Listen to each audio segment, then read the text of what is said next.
We'd now like to start the panel discussion titled Civil Lawsuit Regarding Trademark Infringement. First, we have the keynote speech by Judge Kokubu Takafumi of the Tokyo District Court. Next, allow me to introduce the commentators. Ms. Noriko Itai, Aoki Sekine and Tanaka Law Office Attorney at Law. Attorney at Law, Patent Attorney Tsuji Junko. Anderson Mori and Tomotsune, Attorney at Law, Iwai Kumiko. Then let me introduce the panel members. Brunei Darussalam Subordinate Court, Acting Senior Magistrate, Ms. Tajima the Hajil Abnei Bahab, and Brunei Abdul Bahab, and the Hajim Penguin Bohat.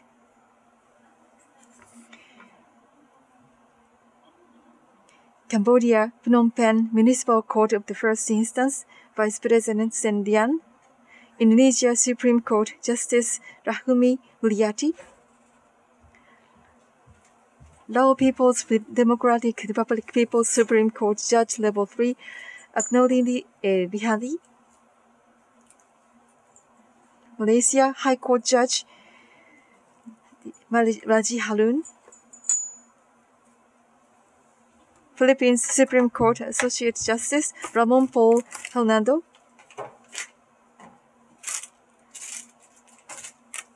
Singapore High Court Judge Dadal Singh Gil.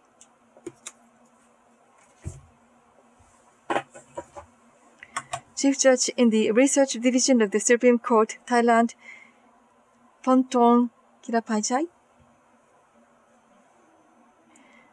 Vietnam High People's Court of Ho Chi Minh, Senior Judge Nat Bin Phan. And this session shall be moderated by Kozo Yabe, Yuasa and Hara, Attorney at Law, Patent Attorney. So this is a member of the panel discussion. From now onward, we'd like to ask Mr. Yabe to take over. Mr. Yabe, please. Thank you very much. Good morning. I'm sorry I am wearing a mask due to the COVID-19 pandemic. Thank you for your introduction. My name is Kozo Abe. Today, despite the fact that this is held online, we are very happy to see so many of you. And also, at the same time, I'd like to extend my sincere appreciation to all the participants from Southeast Asia. Today, we have the panel discussion, Civil Lawsuits Regarding Trademark Infringement. And this is a panel discussion to make a comparison between Japan and other countries. First, I'd like to give you the explanation of the cases. So, about this session, I'd like all of them to work on this. So, this has been already explained to you, and the answers has been already given to us. So, based on this, moderators and commentators will cover the questions from 1 to 8. And before starting the panel discussion, we will ask Mr. Kokubu Takafumi from Japan Tokyo District Court Judge to introduce to you the situation in Japan.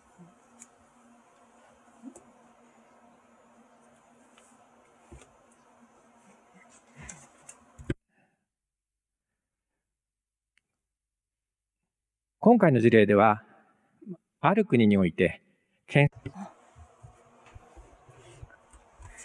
So,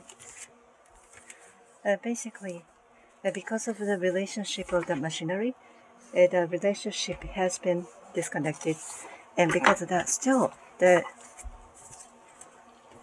this company had a registration of trademark in the country that they were operating, and based on this relationship, so now the supplier has a subsidiary in the same country, and this company was trying to start supplying the product in the same country, and the plaintiff actually filed a lawsuit for the infringement of the trademark.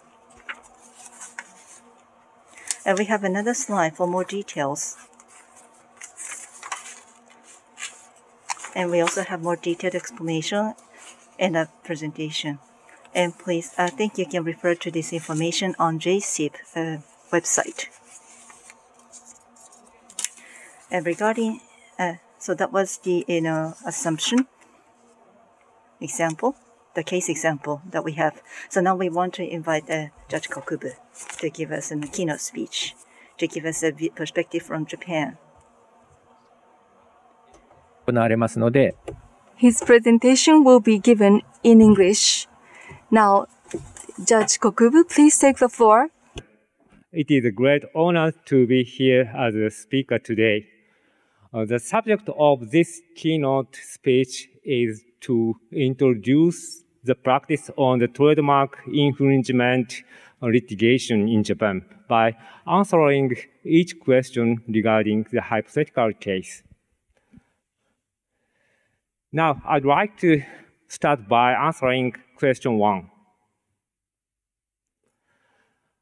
In this case, what kind of claims may the plaintiff raise? The plaintiff may raise 3 following claims. First, injunction of the defendant's actions. Second, disposal of the defendant's products. And third, compensation for damages. Then, what are the facts that need to be alleged by the plaintiff as the requirements of these claims? Regarding injunction, plaintiff has to allege the following 2 facts.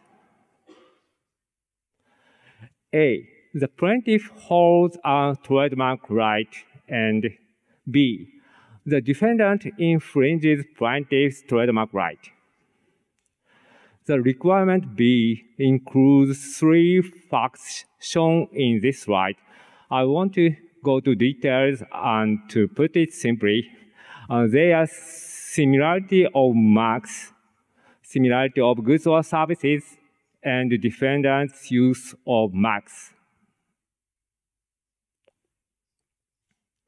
Regarding disposal, the plaintiff has to allege C, necessity of disposal. And regarding compensation for damages, the plaintiff has to allege D, the defendant's intent or negligence, and E, the plaintiff's damage and its amount. I will explain how to calculate the amount in the answer to question 5. Please move on to the next slide.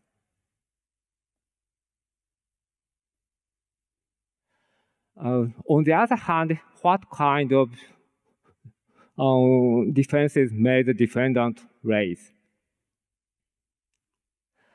The defendant may raise at least 3 following defenses in this case. First, the registration of plaintiff's trademark has already been invalidated by Patent Office's final and binding trial decision. Second, the registration should be invalidated by Patent Office's trial decision.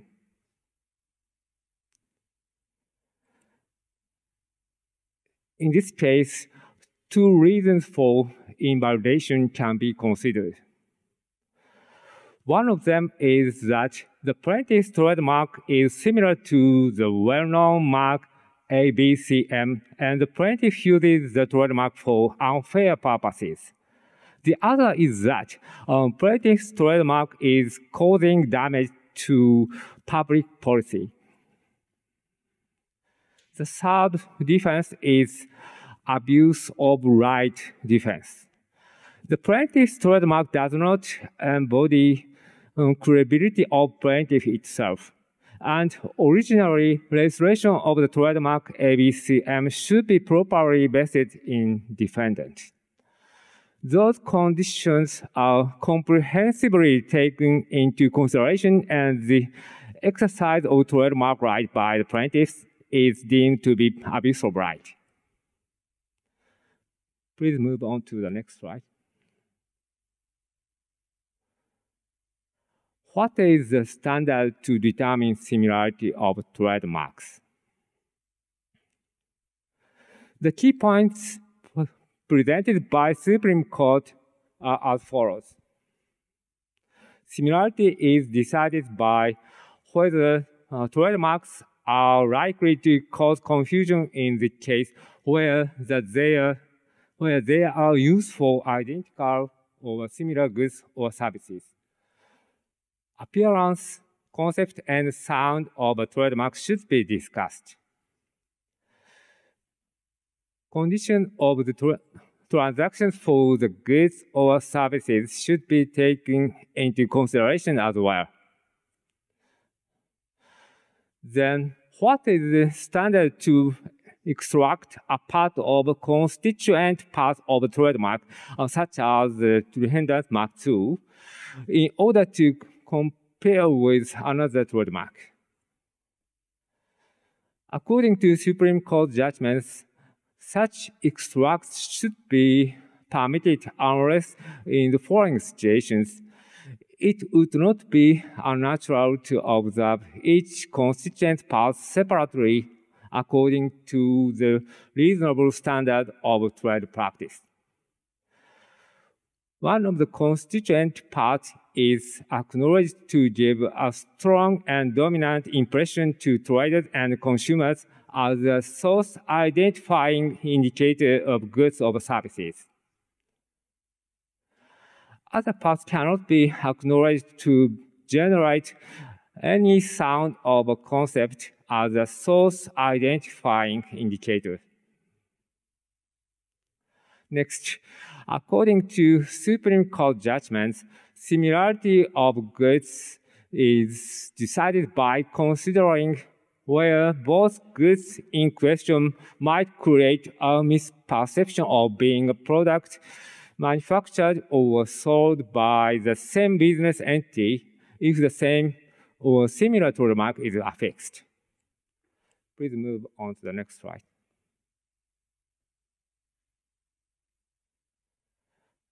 This slide shows two-stage proceeding system. This system is adopted in litigations for intellectual property infringement, including trademark infringement, by intellectual divisions of Tokyo and Osaka District Court. In the first stage, the issues on infringement are examined. After the first stage, the judge discloses preliminary view on infringement to the parties.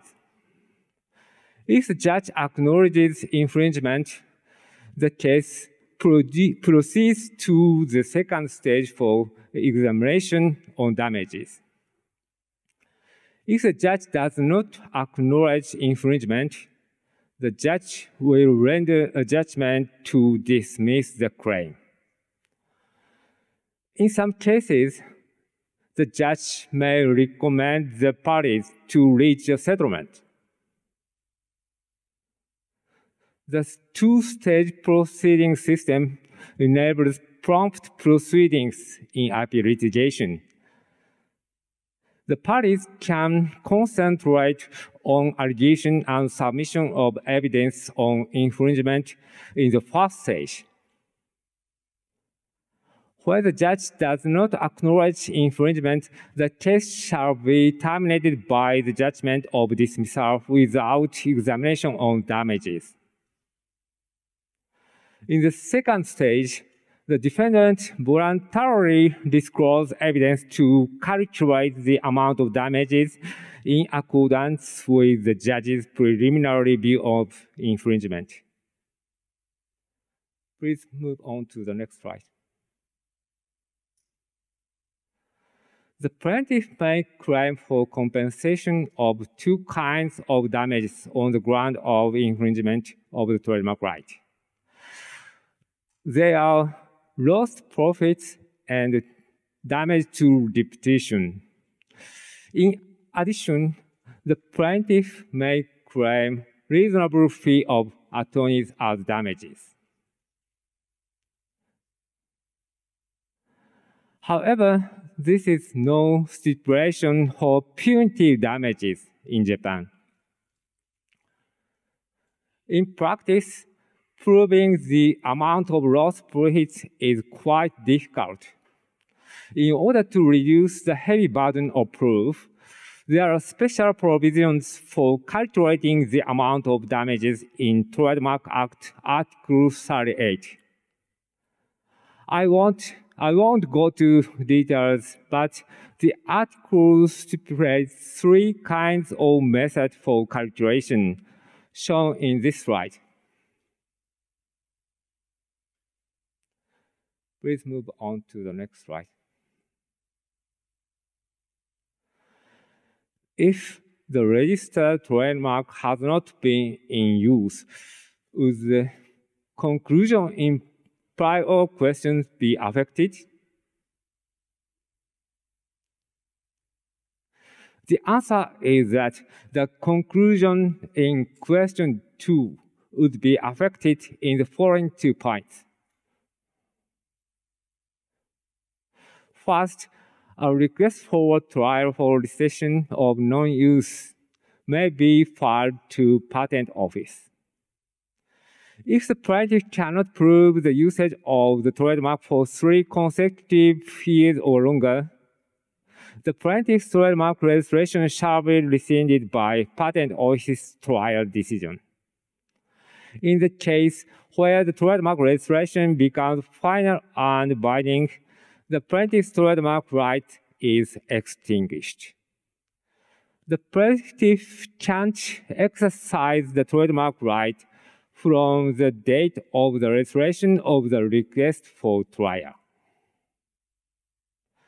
Second, the defendant may raise additional 2 defenses in this infringement litigation as follows.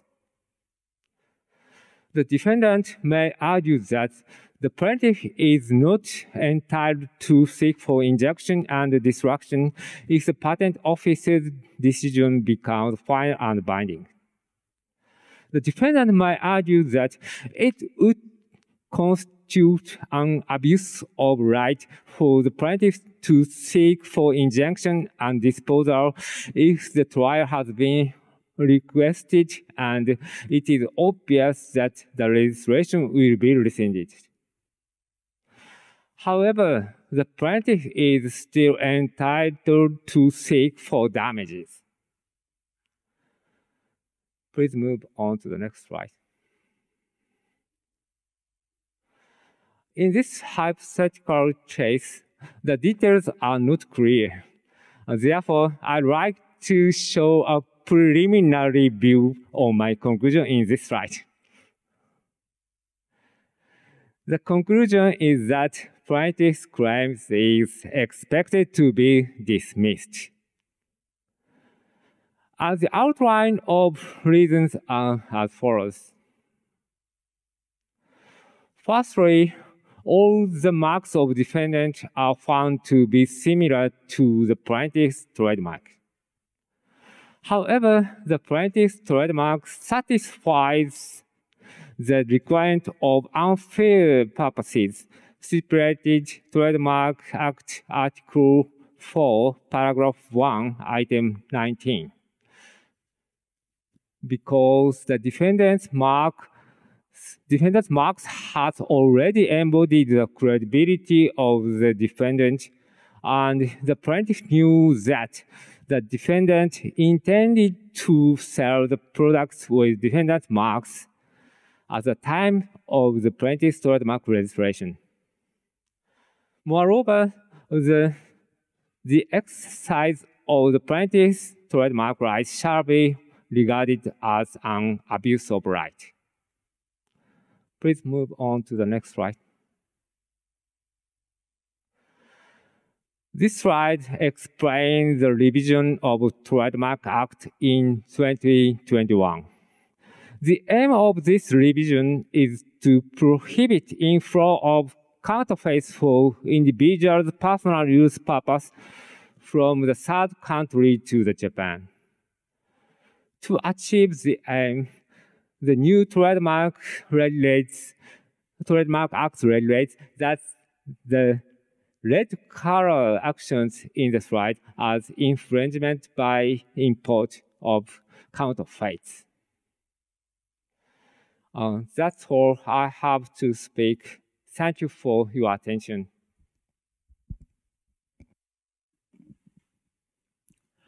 国分判事、大変ありがとうございました。Thank you very much, Judge Kokubu.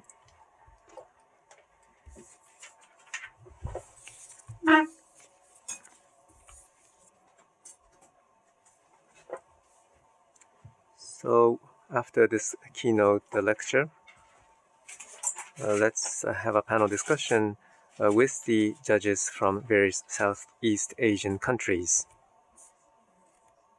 So let's start with question number 1. Can we have the Q1 slide, please?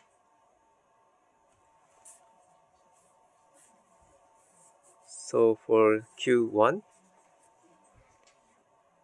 this is the question that we asked. What kind of claims and allegations might XBC, the plaintiff, raise regarding trademark infringement in your country? For example, injunction and compensation for damages against the sale of the defendant's products in your country on the grounds of trademark infringement. So that was a question. And the judges provided us with answers. And myself, Yabe, the moderator, have studied those answers. And let me just give you my overall impression. And if a trademark infringement is found, injunction, compensation for damages are available in all countries. And destruction of the infringing products or removal of the infringing mark, they are also mostly common amongst all of the participating countries. But in some countries, it is also possible to demand delivery of the infringing products. And for Indonesia, in this kind of a case, so maybe the plaintiff cannot file this kind of claim. And so I think that was quite unique, so we'd like to discuss that later. So from Laos, we like to ask Judge Ak Son-sin, are you ready? So in your response, you did not mention injunction, the right to ask for injunction. Does that mean you cannot ask for injunction? There is no right to request injunction? So that's my question to you. Judge Ak Son-sin, could you respond, please?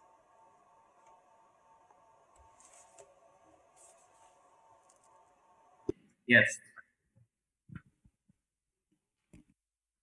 Yes. Good morning, everyone. My name is Ak Son-sin Visanyalai from Laos. Regarding to your questions, I would like to answer that according to Article 135 of IP law of Laos, determine that a plaintiff suffering from a violation of its intellectual property has the right to file a judicial action to the people court. In addition, according with the law on civil procedures and other relevant laws. So my answer is XBC can rise regarding trademark infringements and can get the compensation for the damage against the sale of the defendant products. That's my answers of this slide, of this question. Thank you.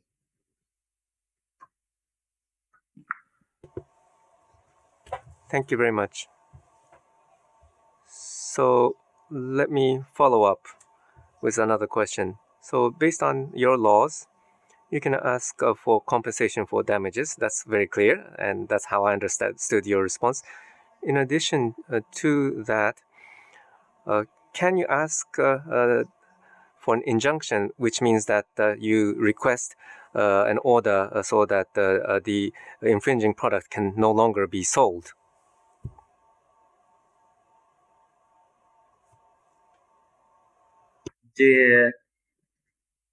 Yes, also in the article of 137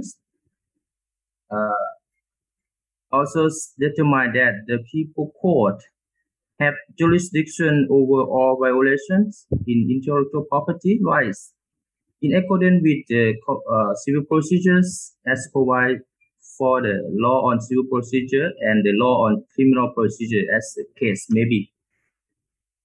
I would like to explain more that the case in our countries or in our PDRs, the trademark case is quite almost no, but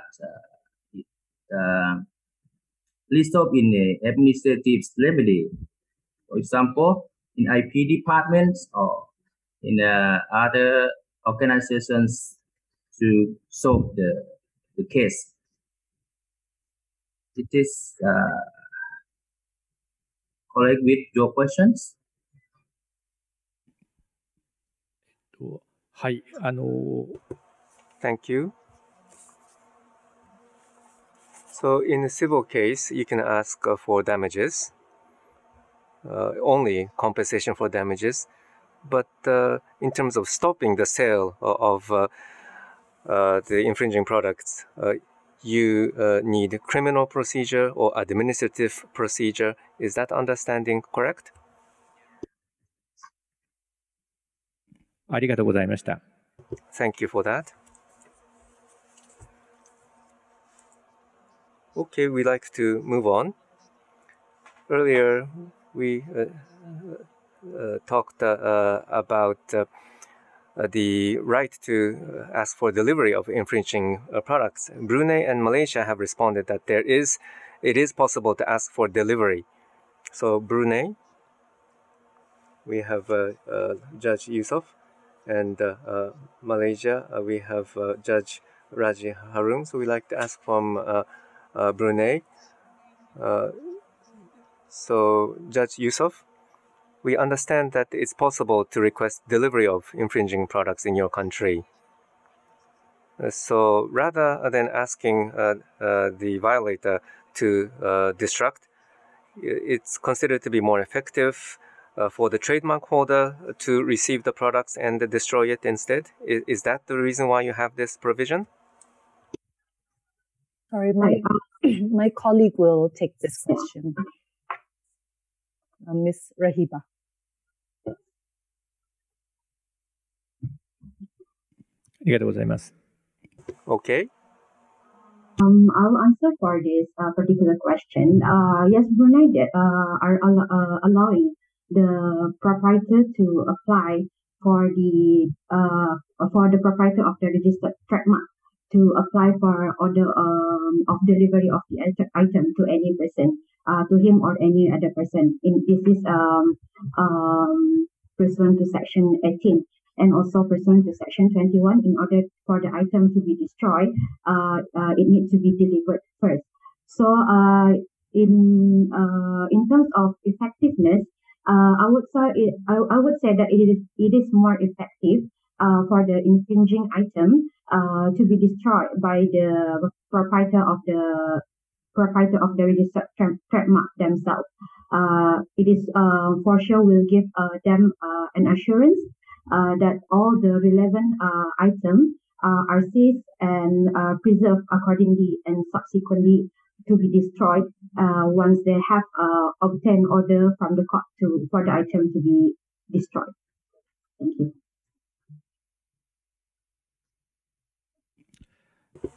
Thank you. So same question to Malaysia. Judge Raj Harun. So in Malaysia, similar situation in Brunei. So you can ask for the handover delivery, please. Yes. Can you hear me clearly, Mr. Yabe? はい、聞こえます。大丈夫。 We hear you clearly. Thank you. Yes. To put it very straightforward, the answer to your question is yes. That is, firstly, the courts in Malaysia, upon judging that there is a case of infringement, could make numerous orders once the infringement has been determined. And one of it is the order for the delivery up.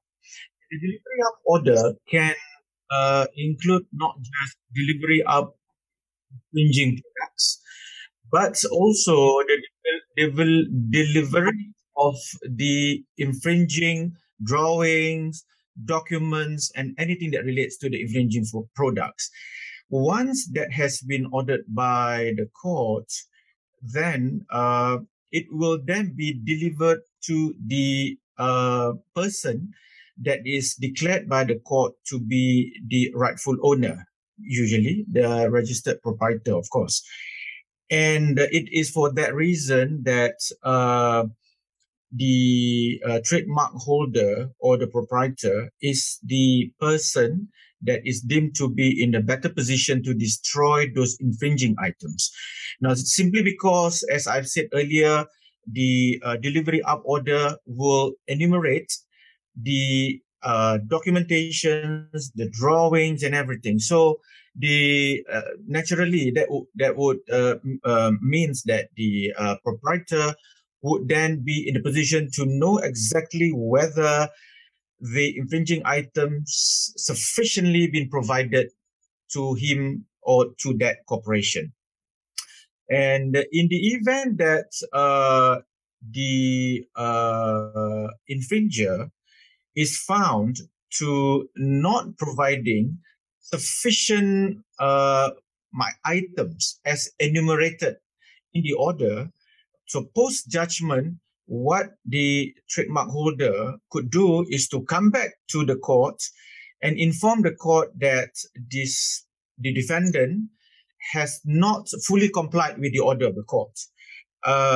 Hence, there will be post-judgment that can be done, either by way of contempt or many other post-judgment orders that can be issued by the court. But coming back to answer your specific question, yes, it is definitely more effective for the trademark holder to destroy the infringing products. And by that, it would mean that the infringing product will be delivered to the trademark holder for purposes of its destruction. That would be my answer for the moment. 大変 Very clear answer. Thank you very much. So that would be a very effective order. I agree. So we're running short on time, but a small item about being able to claim lawyers' fees other than claim for damages. That's possible in Cambodia. So Judge Lian, so you can ask for lawyers' fee. That's separate from damages.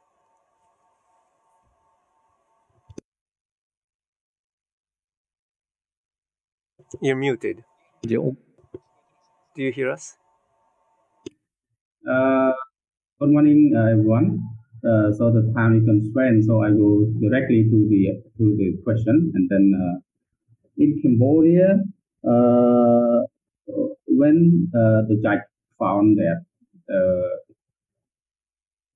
there is an infringement of the trademark, so the plaintiff can request for the damage and as well as the legal fee. Legal fee in Cambodian, it includes the tax as well as the party fee, the service for servicing, and as well as the attorney fee.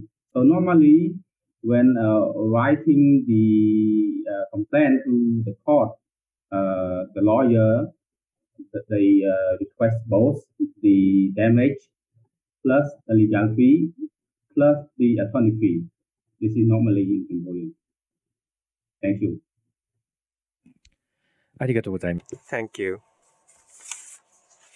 It's a very interesting system that you have. Thank you for the information. Indonesia.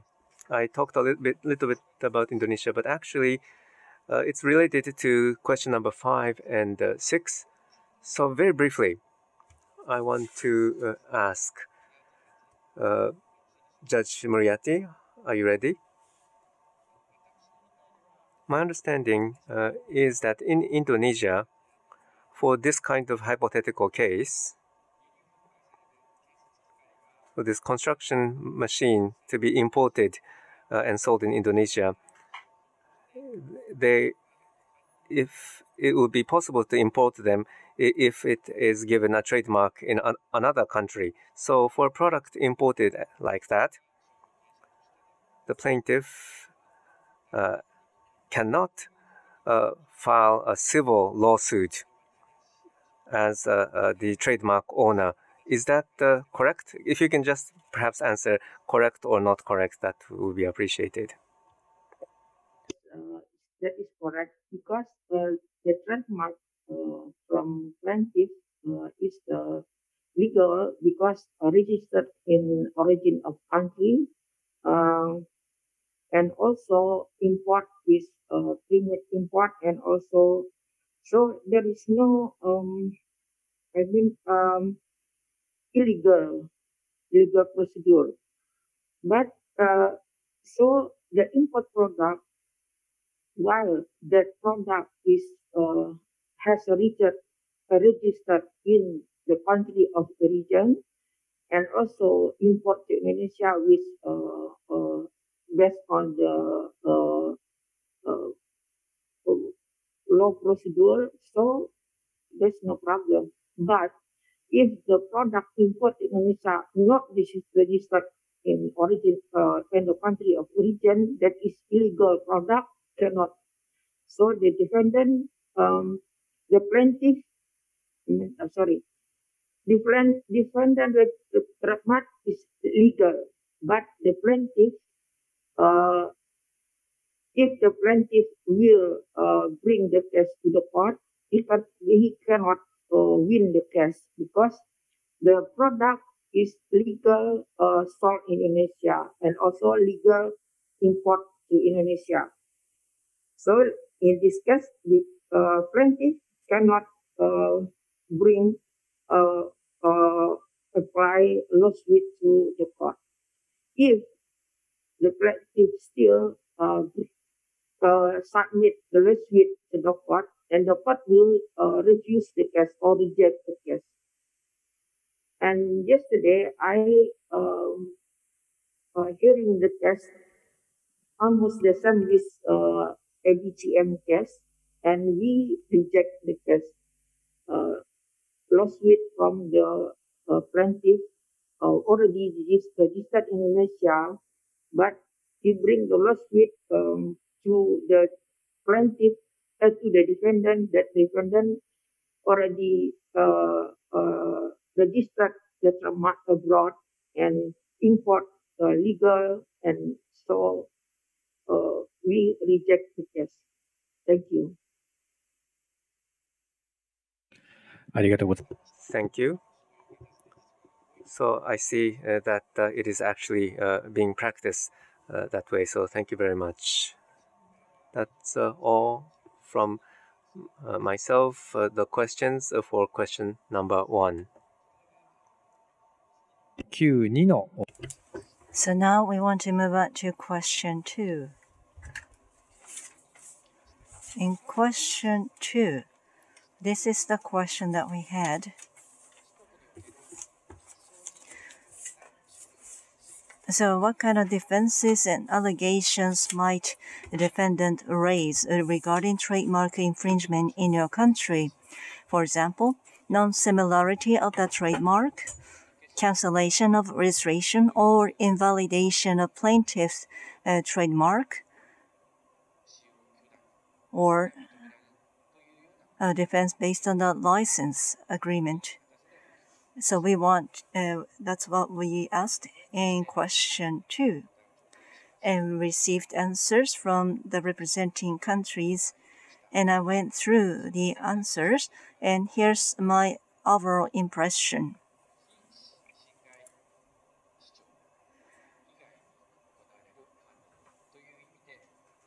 So basically, the defendant's defense claims of the cancellation or invalidation of the plaintiff's trademark registration other than non-infringement claim are granted on the grounds of wrongful purpose or bad faith in many countries. Also, in some countries, the defendant's claim of cancellation on the grounds of non-use of the plaintiff's trademark is also granted.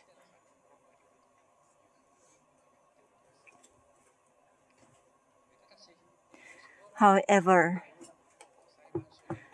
whether such a judgment is rendered by the court or a separate measure is taken by the administrative agency in charge of intellectual property depends on the countries. In some countries, the defendant's defense claim of prior use is also granted.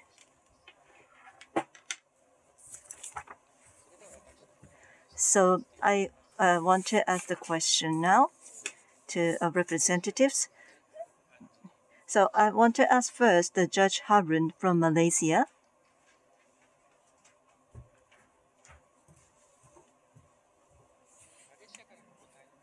According to the answer from Malaysia,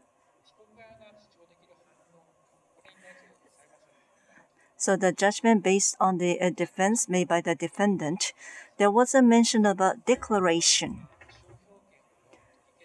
So does this mean that the court merely makes a declaration of the revocation or invalidation of a trademark registration, and the government agency in charge of intellectual property basically carries out them? Is that what it means? So that was my first question. Or inside the court, by having this declaration, the trademark registration can be invalidated or revoked, which is the case. Can you explain this? First of all, let me explain.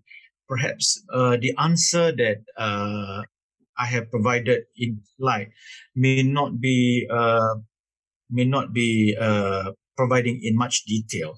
Firstly, I want to clarify that the defenses and allegations that YBCM or the defendant can raise vis-a-vis the plaintiff's claim for trademark infringement in Malaysia definitely would be the issue of non-similarity of the trademark, non-use, honest concurrent use. Those are the usual defenses that YBCM could raise.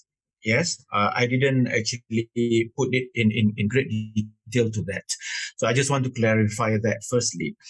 And secondly, the answer to specifically your question, Mr. Yabe, is that when I mentioned declaration, it means that, and it is actually similar to an order of the court.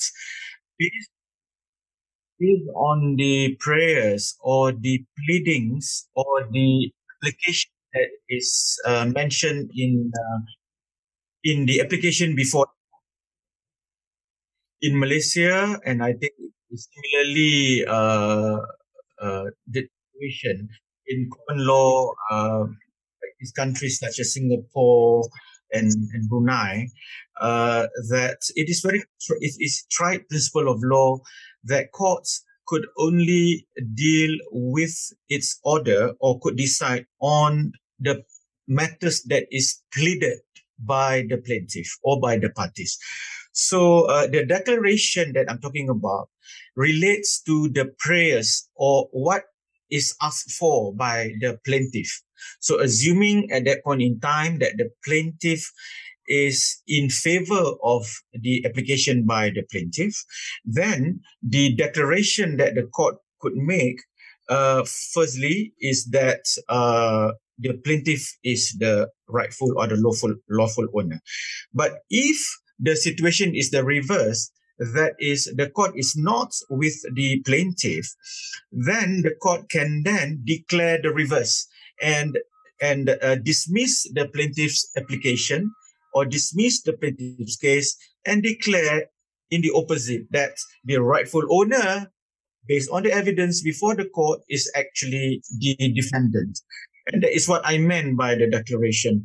And similarly, for the other prayers that relates to passing off and everything else, and the declaration there would means that the court will then make an order pursuant to the prayers that is mentioned in the application. So if the declaration that is requested by the plaintiff is in respect of a revocation or invalidation, then if the court agrees with the plaintiff, then the court would make a declaration of the revocation or invalidation of the application, or rather the registration of similar infringed trademarks by the defendant. But if the situation is the reverse, then the court will then make a declaration, then the registered trademark of the plaintiff is to be revoked. Thank you.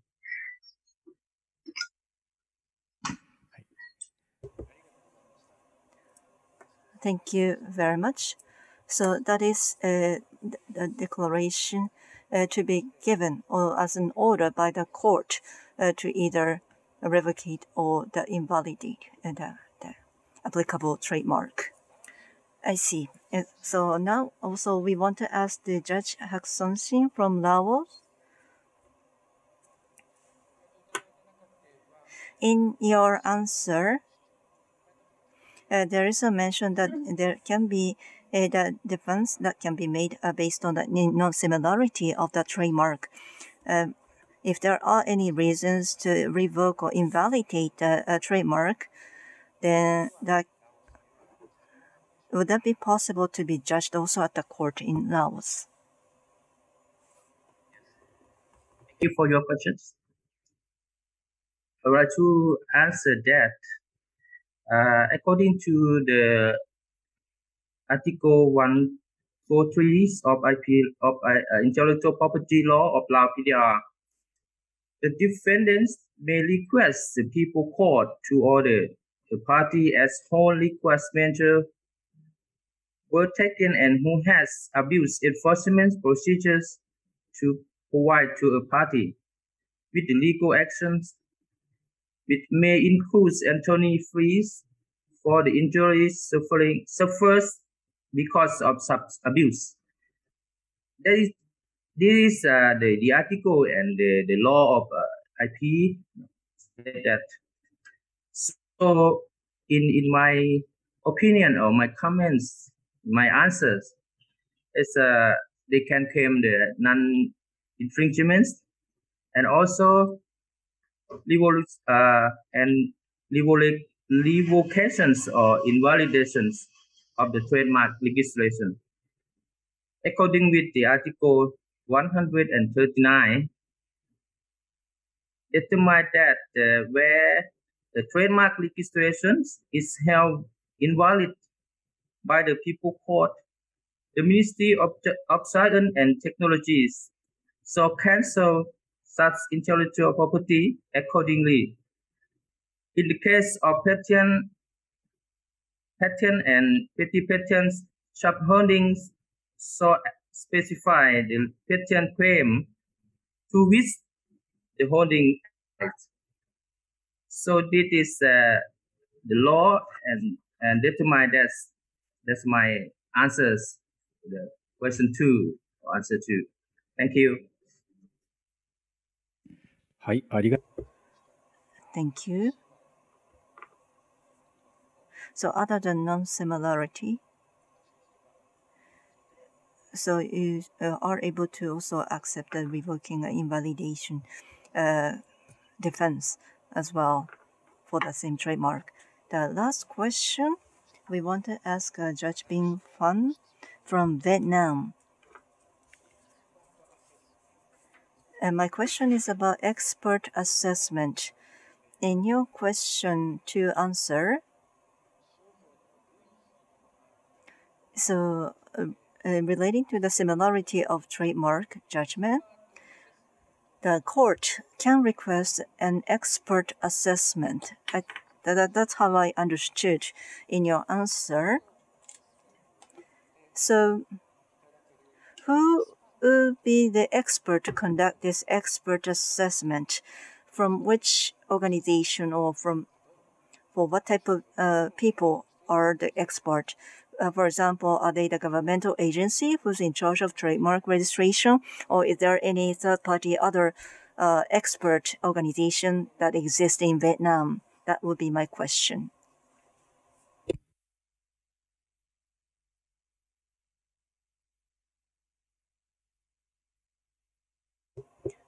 Hello, you're muted, probably. あ、ビンファンハンジ。 Hello, Judge Binh Phan. Good morning, everybody. Yes, good morning. Now, I want to answer the questions. Who is this expert? According to the IP law of Vietnam, assessment on intellectual property means the competent organizations or individuals use their knowledge and expertise in IP to make assessment. Conclusion on matters related to IP rights infringement cases. For enterprise, cooperatives, and law practicing organizations that satisfy following conditions may conduct assessment of IP.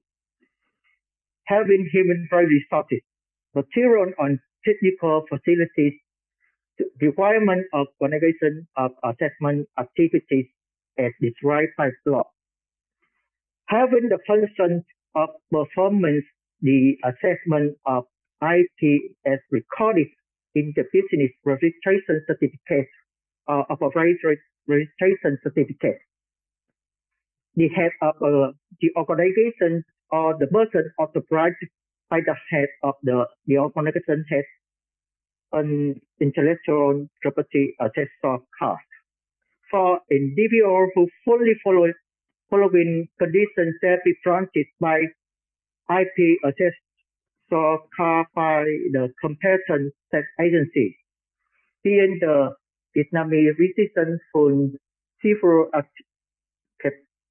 capacity and permanent in Vietnam, having good moral qualities, possessing a university degree or higher in the major relevant to the field in which assessment card is applied for, having practiced professional activity in that field for 5 years and more, and meeting the requirement for professional except on the subject.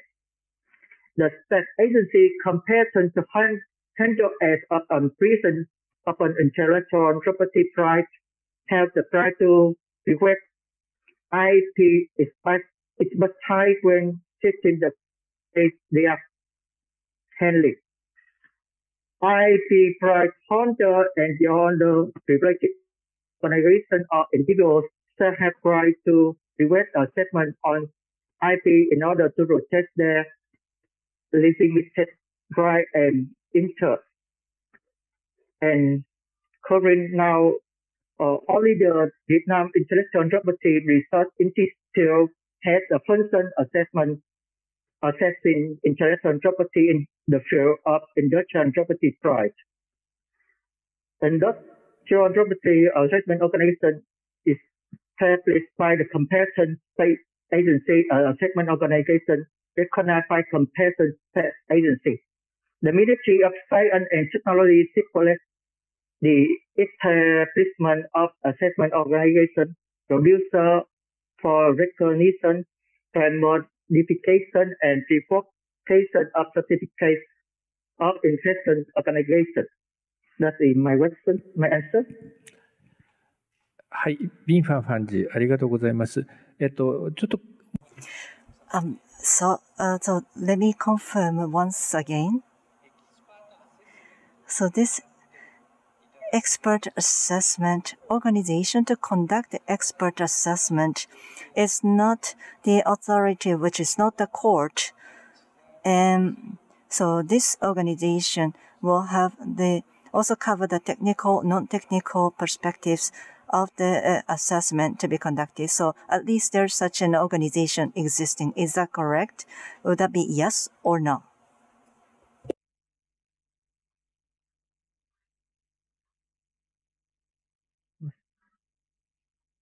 I'm sorry, I beg your pardon? はい。So so organization, the team to conduct the assessment is the other administrative agency, not the court, but such an agency exists inside the Vietnamese government. Is that the correct understanding or not?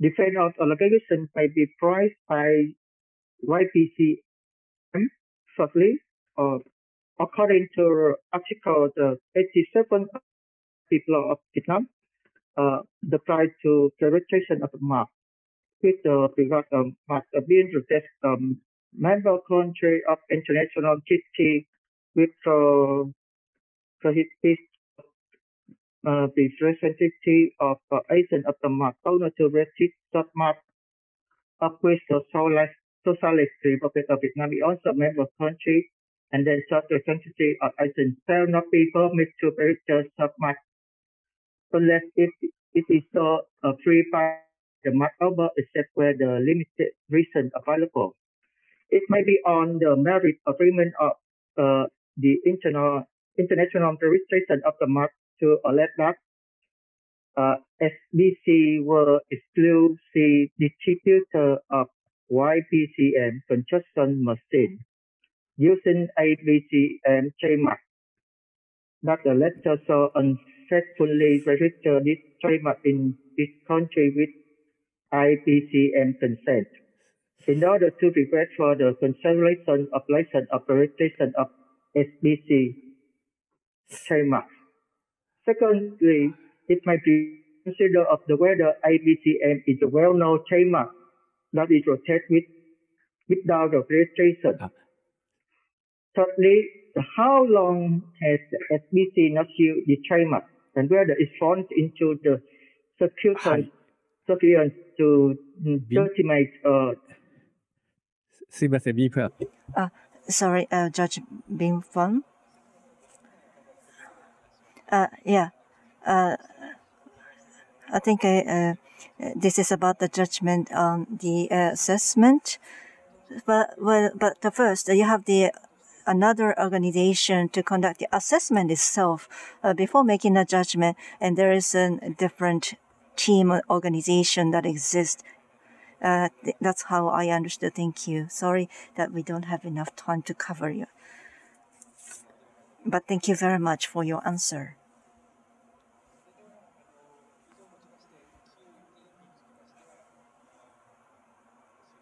So this concludes my question 2. So we want to hand over to Judge Itai, Lawyer Itai, to cover question 3 and 4. Thank you. Question 3 will be handled by Itai. I'd like to explain and also raise questions. For question 3, this is about how to make a judgment about the trademark infringement, especially about the factors related to similarities, and also this is the also about the similarity regarding designated goods or services and what factors are taken into account. And then alongside with that, we'd like you to answer the questions about whether this is applicable to the hypothetical case. Then first is about the mark of the hypothetical case. The plaintiff's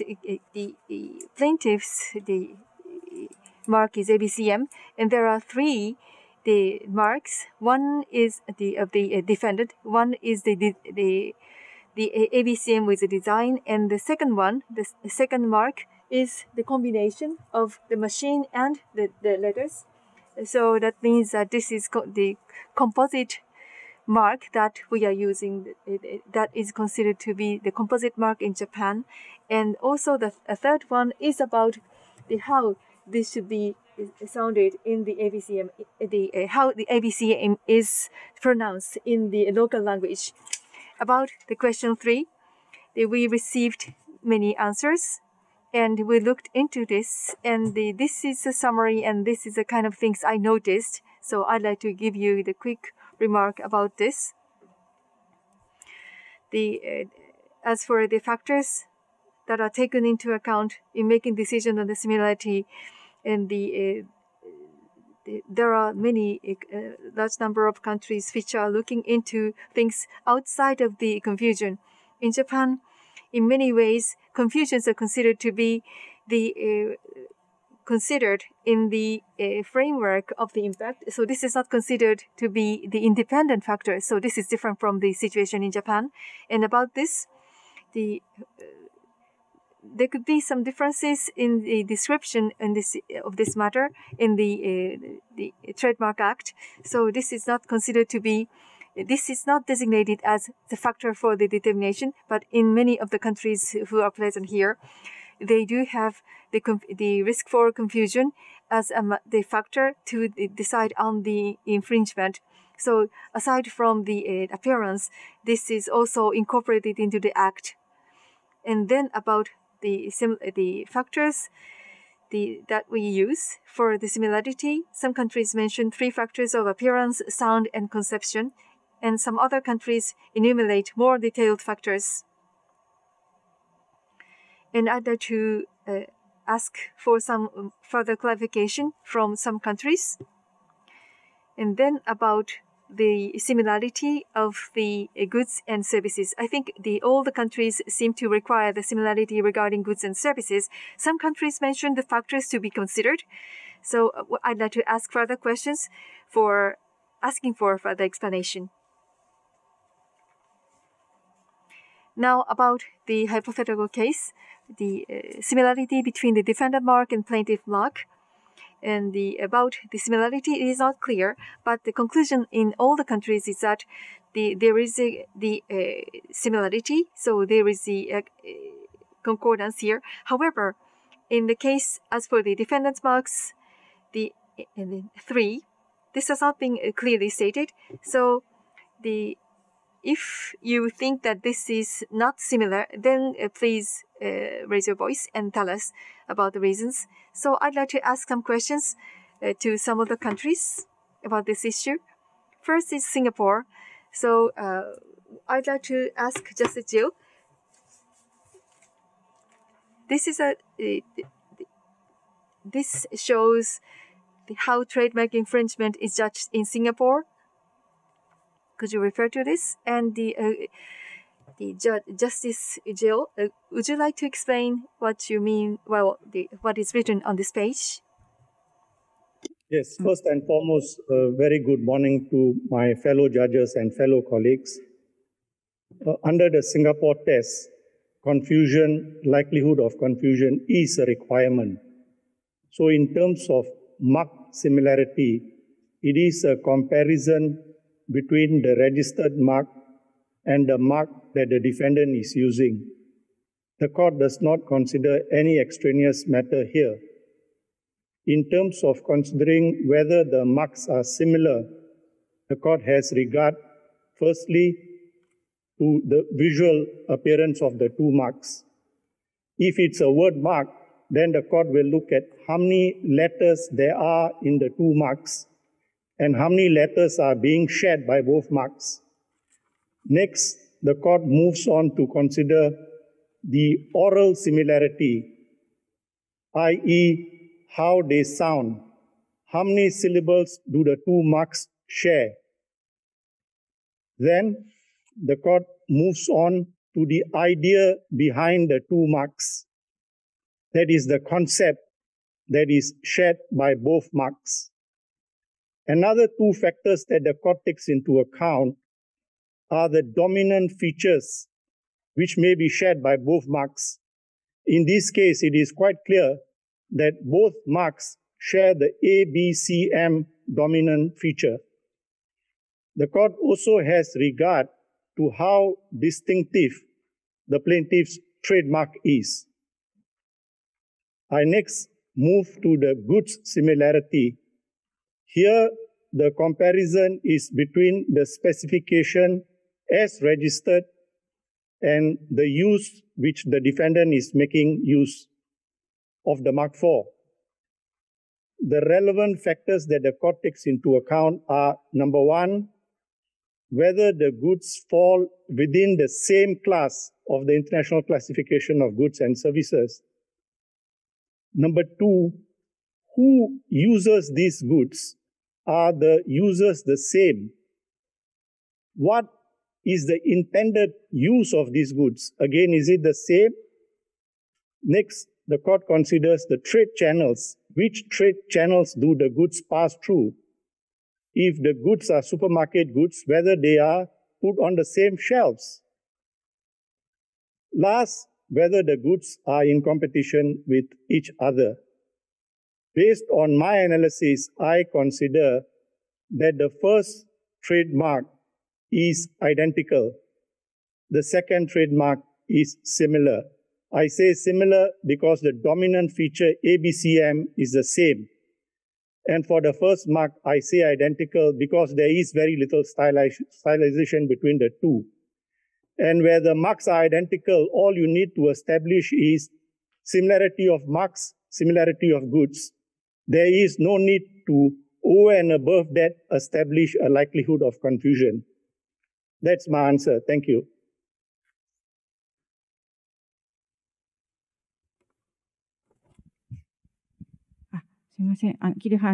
Thank you very much, Justice Gill. That was a very detailed explanation. We appreciate it.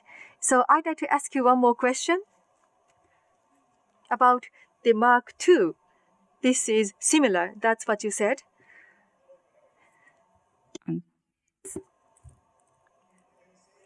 I have regard to the word component of both marks because both share the same distinctive elements, A, B, C, M.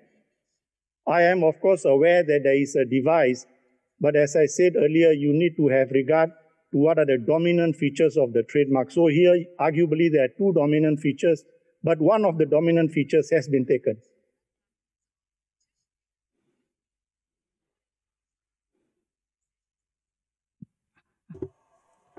I understand. Thank you. Thank you very much for your explanation. So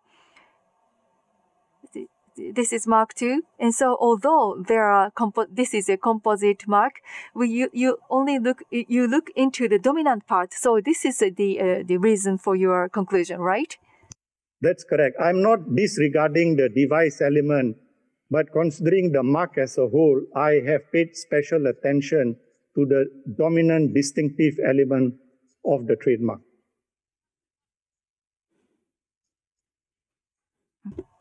I understand. Thank you. Moving on, I'd like to call upon the Philippines, Justice Hernando. Would you like to explain your page? In this page, you talk about how you may assess the similarity in the marks and also in the products. Could you tell us a bit about could you explain this page, your presentation material? Thank you, Ma. Good morning to everyone. I was listening intently to Justice Gill of Singapore, and listening to him, is like listening to Philippine laws on this particular case, how judges in the Philippines would adjudicate the dispute between the plaintiff and the defendant.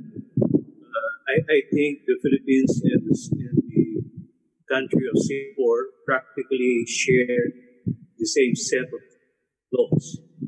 We do have the Dominancy Test, where we take into consideration the prevalent, main, essential, or dominant features of the marks.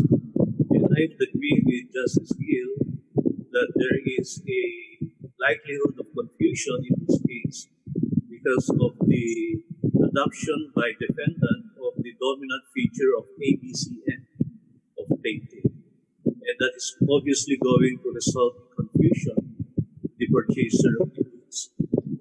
In my slide, I stated what are essentially procedural matters in respect of how we adjudicate trademark infringement.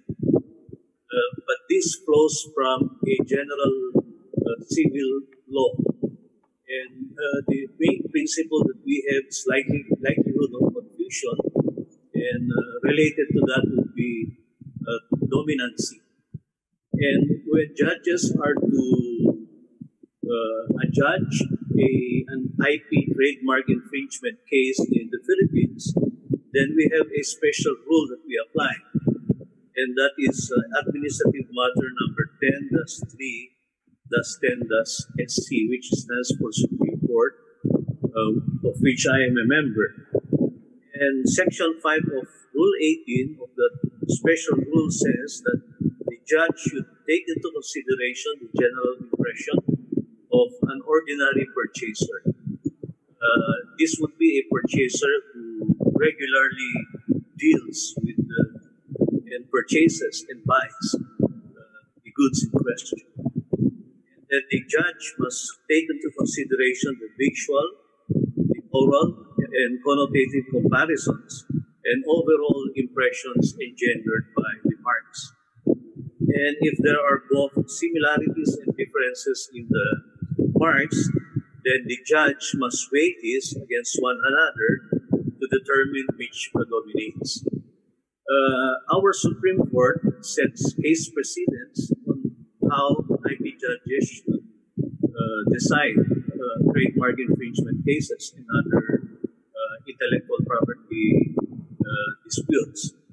And in respect of trademarks, most recently, I did not cite in my slide, but in a 2021 ruling of our Philippine Supreme Court, we held that we now use the dominancy test and not the holistic test, because the dominancy test is adopted already in our intellectual property law.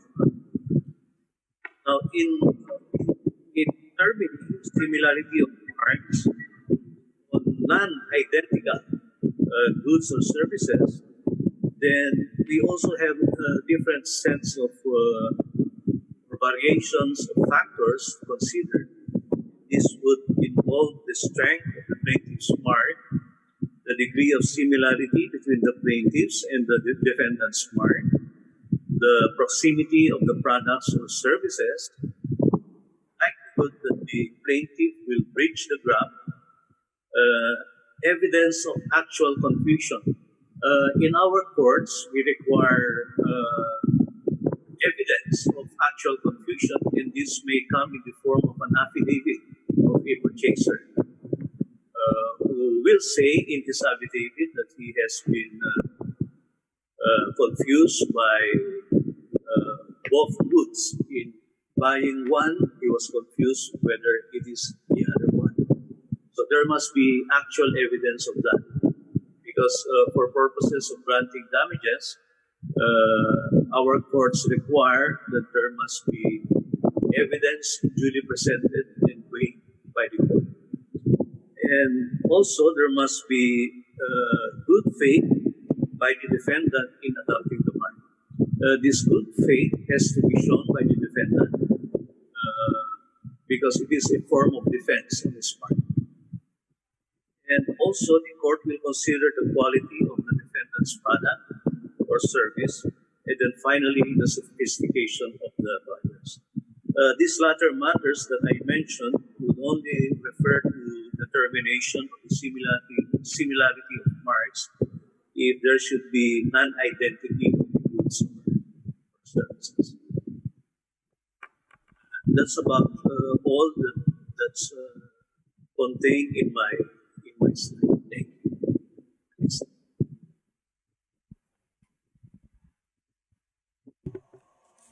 Thank you very much, Justice Fernando. That was a very detailed explanation. Thank you so much. Then I'd like to invite one more country, Indonesia.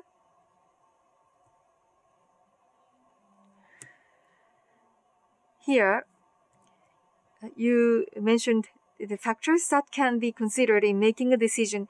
So from Indonesia, we'd like to invite Justice Rahumi. Can you hear me?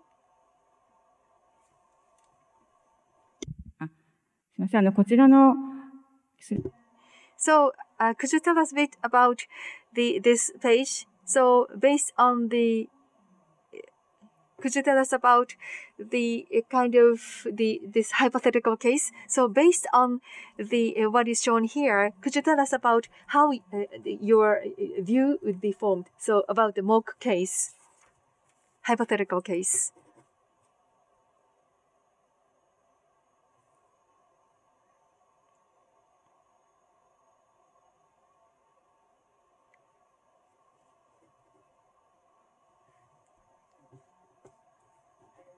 で、こちらでは、この21条において、視認性を見ていくということです。で、こちらで、この中では、類似性を見ていくと。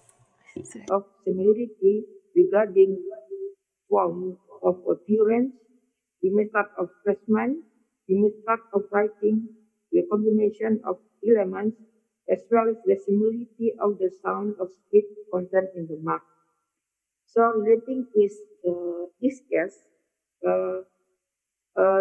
defendant trademark and also plaintiff trademark, both of them use ABCM letter, this block letter, for the same product, even though the letter is not is different, not the same, but the sound of the trademark is the same. And even though the plaintiff used the trademark plus the picture, but usually in terms of in Indonesia, usually because this is a well-known trademark, and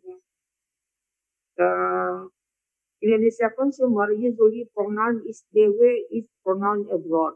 So they call ABCM, even though the letter is not the same in term or in shape of letter. So in this case, we consider that is the same the use of ABCM and also for the same product. That's why we consider it is has a similarity. Okay, thank you.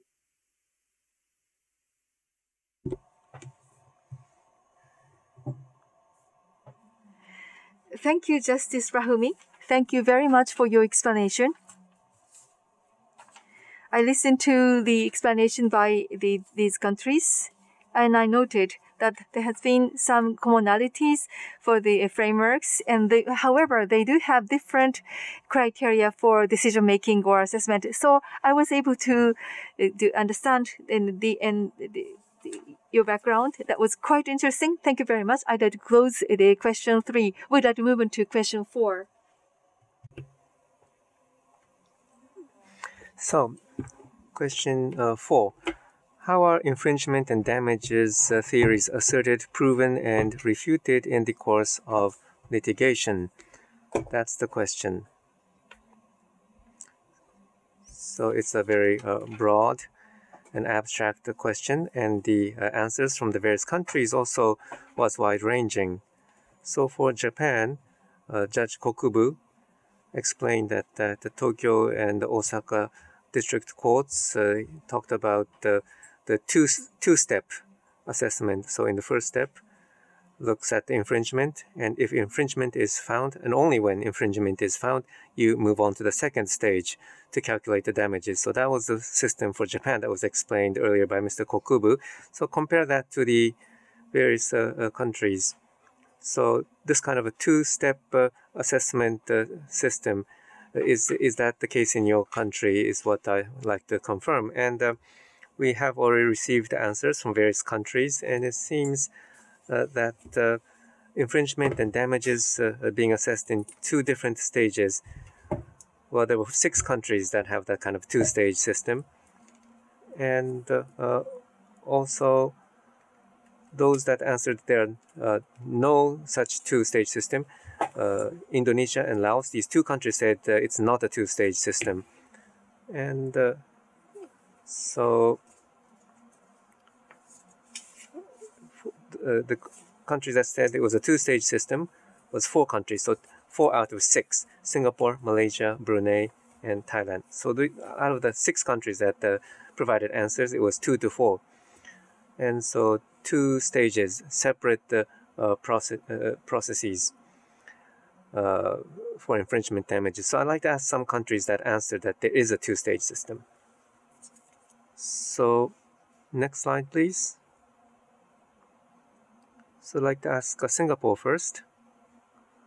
So in the top part of the slide, you say that it can be separated into 2 trials, the infringement and damages.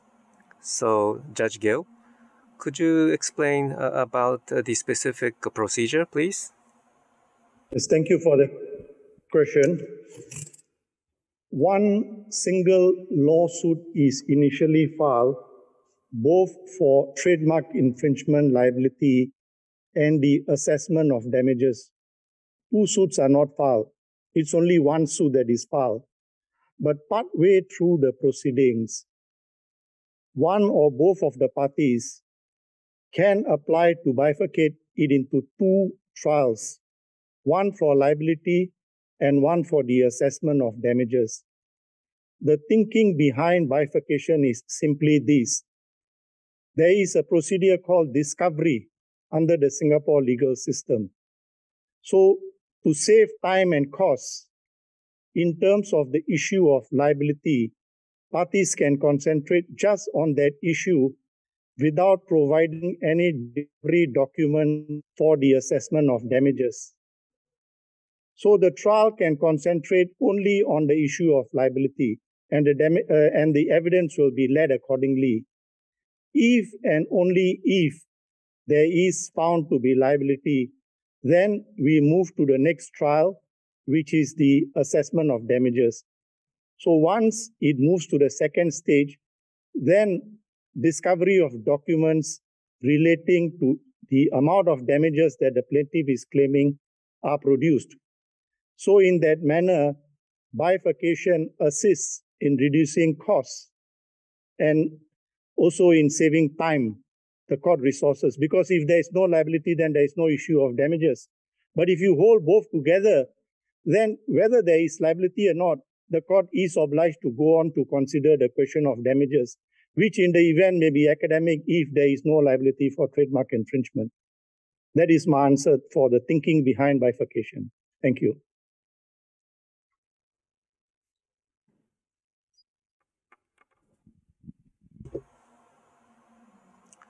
Judge Gill, thank you for the explanation. So 2-stage. So the party or parties can request this bifurcation between the infringement and damages, and the benefit is to save cost and time. Was the gist of your answer? So one additional question. Well, in the case of Japan, we don't have a discovery system. So the defendant in the early stage doesn't would not submit, or it's difficult to have defendant submit evidence about the damages in the early stage of the trial. But in Singapore, according to what you said, because you have this discovery system. So even with the discovery system, would you encounter the same problem? So evidence about the damages. So if the defendant does not submit sufficient documents to establish liability for damages, or for that matter, even an account of profits, moving down the slides, you will see that there is statutory damages which can be awarded under Singapore law. So of course, we have encountered situations where defendants don't cooperate. And for a long while, we were grappling with this issue. But the answer to that has been given in the sense that now the plaintiff can claim statutory damages.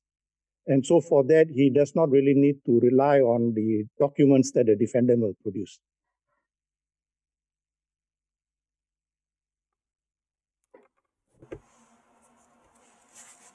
Thank you for the response.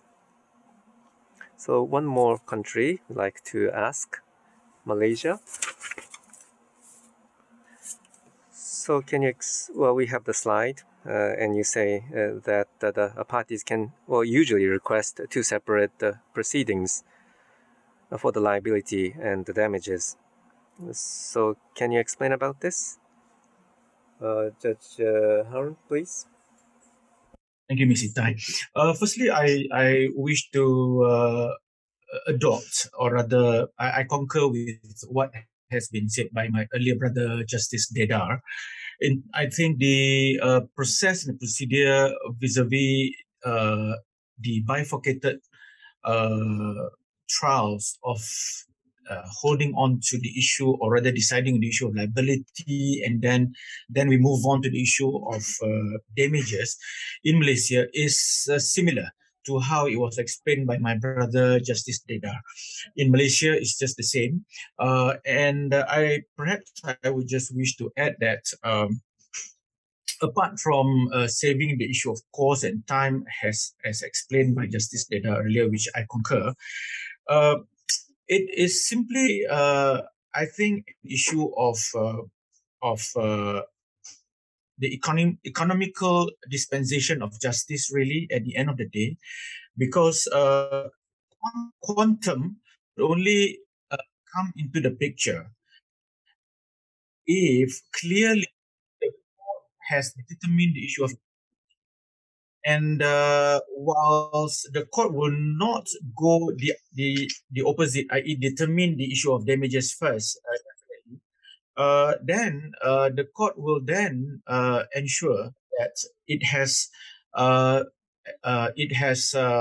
dealt with everything that relates to the issue of liability, and only then it will escalate to the second issue of damages. And that is how I think the process has been held, and it has proven to be very effective.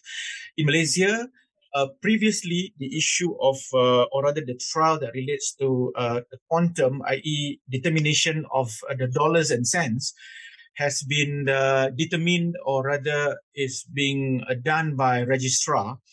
But there is a circular issued by the Chief Judge that the quantum is now being determined by a judge. It's no more being handled by registrar. So that being the case, of an example when the matter has been determined by me in respect of liability of the defendant, I will then be also able to then move on to the second stage, and clearly having in my mind, understanding fully how I came to the conclusion of the liability of the plaintiff in determining the damages. So with that, I think the dispensation and administration of justice is very accurate, and I think it has proven to be very effective, rather than the determination of quantum is being done by another registrar, for example, instead of the judge. So the practice in Malaysia now is that both the issue of liability and damages are done by the same judge. Thank you.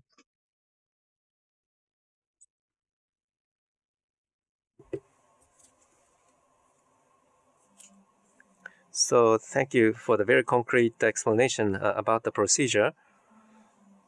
So there are differences in the court system and the procedure system, but bifurcating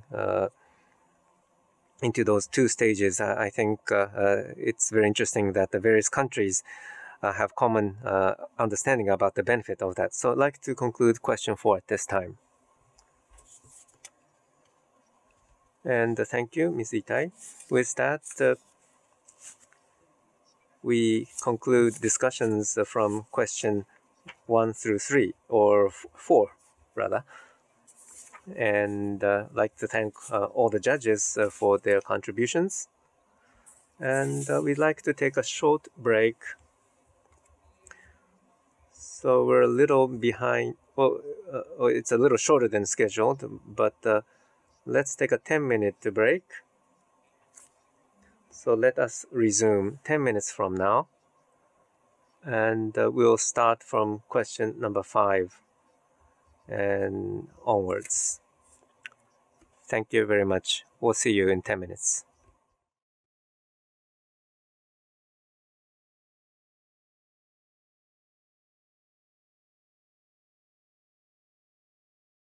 So now we are over with the break time. So we want to start the latter half of the panel discussion.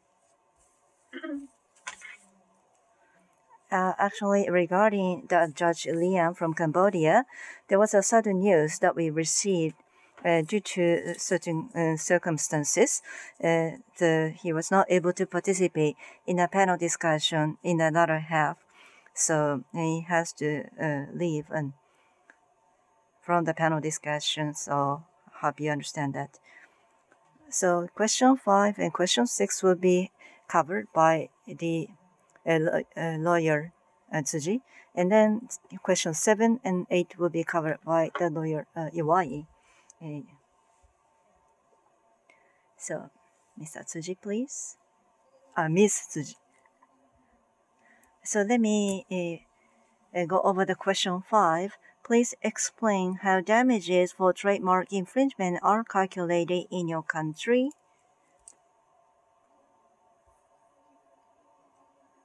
Let me first go through the overview of the answers of each different representatives. And to calculate the damages, or more broadly, the monetary remedy for the trademark infringement, in order to calculate the damages as well as the profit,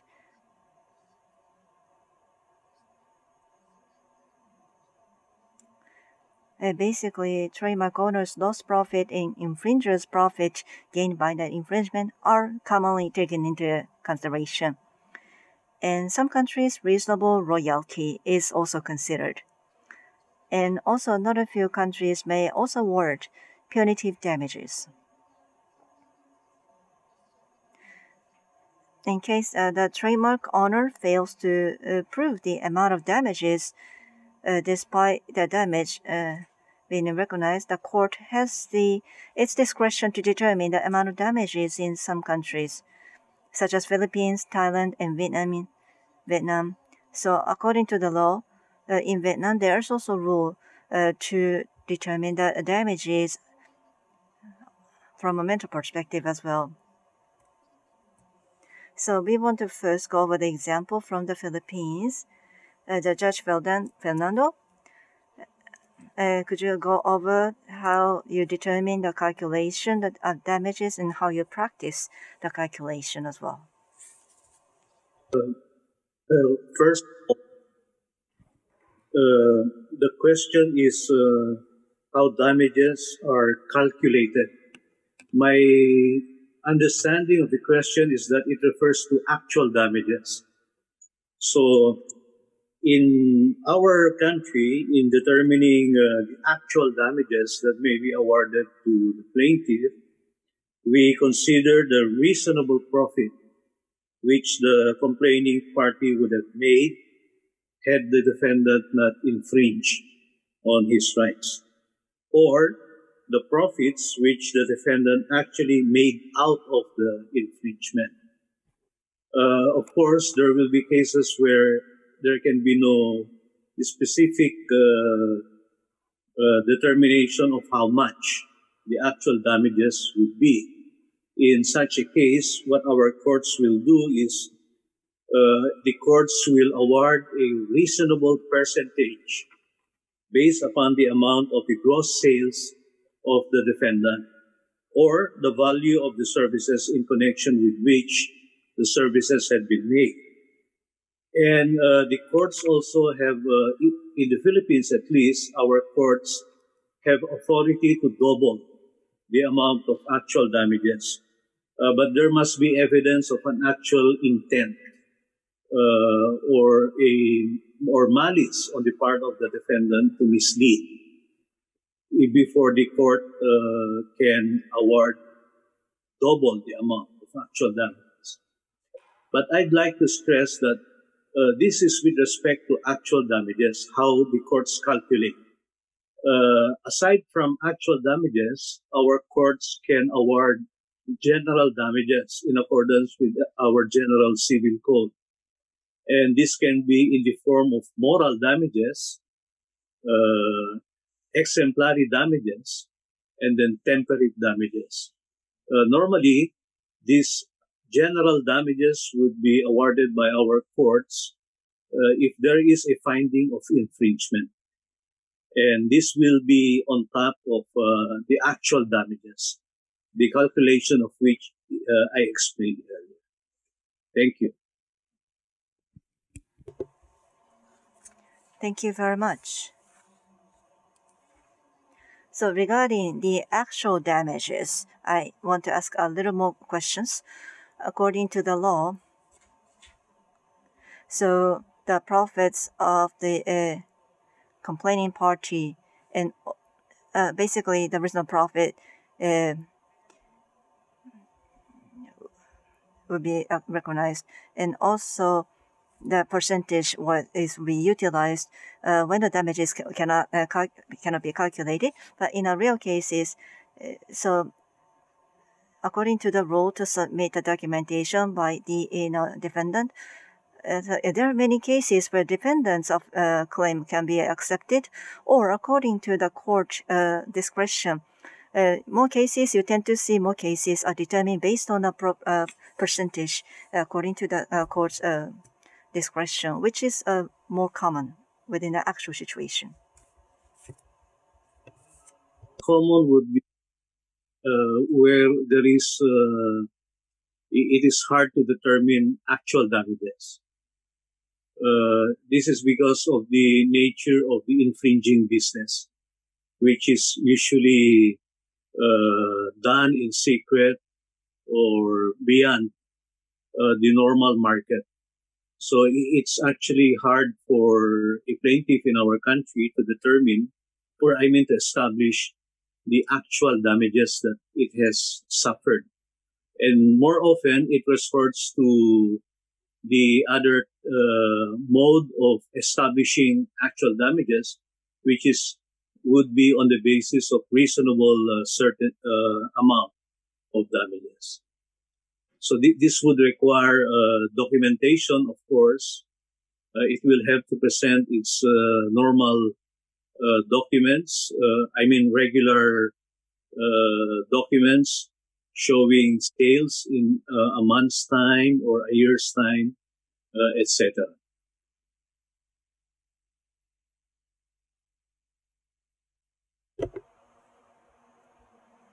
Judge Fernand, thank you very much. Okay. So now we also want to hear about more details. We also heard earlier about the two-stage proceedings in Singapore. So in addition to the remedies mentioned, but also there is also a choice given for the damages decided at the court. So whether it's a counterfeit trademark, also the calculation is also decided for the counterfeit trademarks as well in Singapore. So we want to hear about the general damage calculation, but also the statutory damages for the counterfeit trademark. We want to hear more explanation from Singapore. Judge Gail, could you please explain this? Thank you for the question. In terms of the general damages, those will be the actual damages that the plaintiff has suffered. The plaintiff bears the burden of proving the damage it has suffered. Under the head of general damages, they are meant to be compensatory in nature. What this means is that the plaintiff is to be put in the same position as he would have been if the infringement had not taken place. So in practice, the way it will work is, just to give you an example, let's say the defendant has sold 100 pairs of shoes. So the plaintiff has been denied those 100 pairs, sales on those 100 pairs of shoes. So his damages will be what he has lost if he had sold those 100 pairs of shoes. So that's the way general damages work. And then it is recognized that it may not be easy to establish general damages. And in 2003, Singapore entered into a free trade agreement with the US. On account of this free trade agreement, Singapore in the year 2004 implemented statutory damages. But please bear in mind that statutory damages are only available in the case of a counterfeit trademark. A counterfeit trademark has been defined under Section 3(6) of the Trademarks Act. But if I may summarize the provision relating to a counterfeit trademark, it essentially means that the mark that the defendant is using is identical to the registered trademark and is intended to falsely represent the defendant's goods to be the plaintiff's goods. In assessing statutory damages, the plaintiff is not required to prove on a balance of probabilities that he has suffered the damages. What he has to do is to produce evidence before the court in accordance with Section 31(6). And these factors are the flagrancy of the infringement, how openly the defendant has committed this infringement, where was he selling his infringing goods. Secondly, any loss suffered by the plaintiff or profit made by the defendant. And then there is a need to deter other infringements from taking place, and any other factors that the court may consider to be relevant. But in practice, there are not many cases in Singapore that go to this stage of the inquiry as to damages. So in terms of statutory damages, there is so far, to my knowledge, no High Court judgment dealing with this issue. There are 2 decisions by the assistant registrars. And just to give you these 2 examples, in one case, there were 3 wallets that were in issue, and the assistant registrar awarded a sum of 35,000. In the second case, there were shoes, the All-Star, Chuck Norris All-Star shoes. From the judgment of the assistant registrar, it's not clear what the quantity involved was, but the assistant registrar awarded a sum of $100,000. So those are the only 2 examples that I have. And in ending, I just like to point out that this move to statutory damages, in fact, is a sea change in the thinking, because the traditional concepts require the plaintiff to prove his damage. Under statutory damages, the court essentially is looking at the conduct of the defendant and the need to deter others from committing acts of infringement. That's my answer. Thank you. ギル判事、ありがとうございます。Thank you very much, Judge Gill. Under the law in Singapore trademark law, if the trademark actually utilized with the intent of malicious use, which is identical to the registered trademark, there is no need for the proving of the damages, but the court can actually decide on the damage amount by submitting the necessary information. But this is not being utilized that often and in a real cases at this point. I thank you very much for your explanation. And then we want to, so this is all for the question 5. So we want to move on to question 6. This is question 6. If the plaintiff had registered the plaintiff's trademark but has not actually used it for the sale of construction machinery, would the decision in Q1 to Q5 be affected? So this is a question. Question number 6.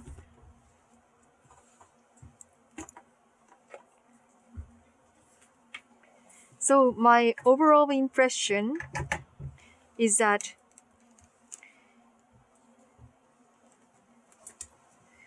I understand that all countries have the procedures to cancel or revoke trademarks on the ground of non-use for a certain period. Requirements such as petitioner's interest during the and commencement for a non-use period, and whether judgment is rendered by the court or a separate measure is taken by the administrative agency in charge of intellectual property vary between countries. And then there have been some differences whether to resort to the judgment of the trial or others. And then the burden of proof, sometimes should be borne on the plaintiff. So this is something we would like to take notes of, because this is related to the capacity to collect evidence. Now, as to the non-use, how is it impacting the decisions? And then there could be the counter the measure or the measures or the defense or the revocation, and this could be provided by the defendant, and then the plaintiff would consider this. So these are the kind of answers that I have received from many of you. And then I'd like to show the slide from Singapore. In the case of Singapore, as can be seen in the slide, this is about the revocation from the non-use. So this is the kind of the answer that is presented. And then again in Indonesia and Malaysia, they do have the systems in which they have the non-use invalidation processes presented to the trial. Singapore and Brunei and Philippines for the trademark, for these procedures, and also for the working of the trademark. And if it is pending in the court, then the revocation, the application should be presented to the court. So this is quite easy to understand the procedure. Then about the revocation due to the non-use, I would like to know the situation in some of the countries in which the trial court is not responsible for that. So in the case of Laos, this has been already answered when the person deals with the question 2. So I'd like to ask the representative from Thailand, the Justice Kabatong Chai, and then so what is shown here is that regarding the cancellation on the ground of non-use of trademark, Section 63 of the TA stipulates any interested person may petition on board to cancel a trademark registration. So would you like to explain whether the court can judge the cancellation under TA 63, same as the cancellation under TA 61 as a counterclaim in the trademark infringement lawsuit? This is a question. So if it is possible to do this, could you tell us? Good morning, everyone. My name is Pongthorn. To the question, I think under Thai trademark law in Section 63, the court can judge the cancellation of trademark registration of plaintiff in the condition that if defendant can prove that at the time of registration, the plaintiff had no bona fide intention to use the trademark with the goods. And in fact, there was no use such trademark during 3 years prior to the petition for cancellation. However, likewise, in Section 61 of Thai trademark law, in case of requesting for cancellation of trademark registration in the circumstance of non-distinctive mark or similarity of the mark to another person, the defendant has to file the petition to the trademark board before bringing a lawsuit to the court. So if the trademark board rejects the petition, then the defendant can make the lawsuit or make a counterclaim to the court requesting for cancellation of plaintiff non-use trademark on this ground. Yeah, that is my answer. Thank you.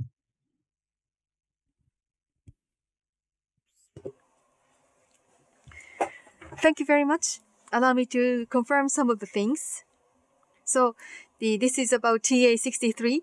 Based on the TA 63, there could be a cancellation. So there is no intention of use at the time of registration. And then 3 years before the cancellation, there are two things. So 3 years no use and also no intention to use. And then in that situation, at the time of infringement, the litigation, in order for the defendant to say that, then in that situation, they have to go to the board so that the application should be made. So this should be accepted. So is this the correct understanding of what you just said? Yes.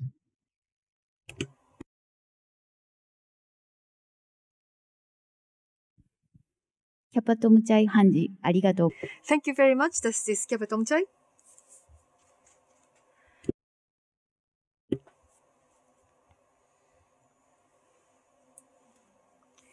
Next, actually, we were thinking of asking this question to the Justice Lian of Cambodia.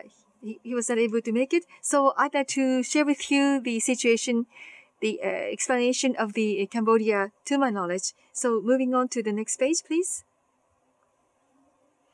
This is the Article 15.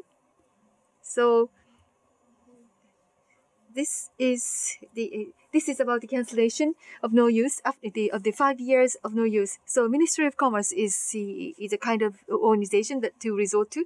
So this should be filed to the Ministry of Commerce, and according to the response from the judge of Cambodia, this is when I'm not quite sure of the timing, whether this is before or after the cancellation, but this is the court is involved here for the trademark.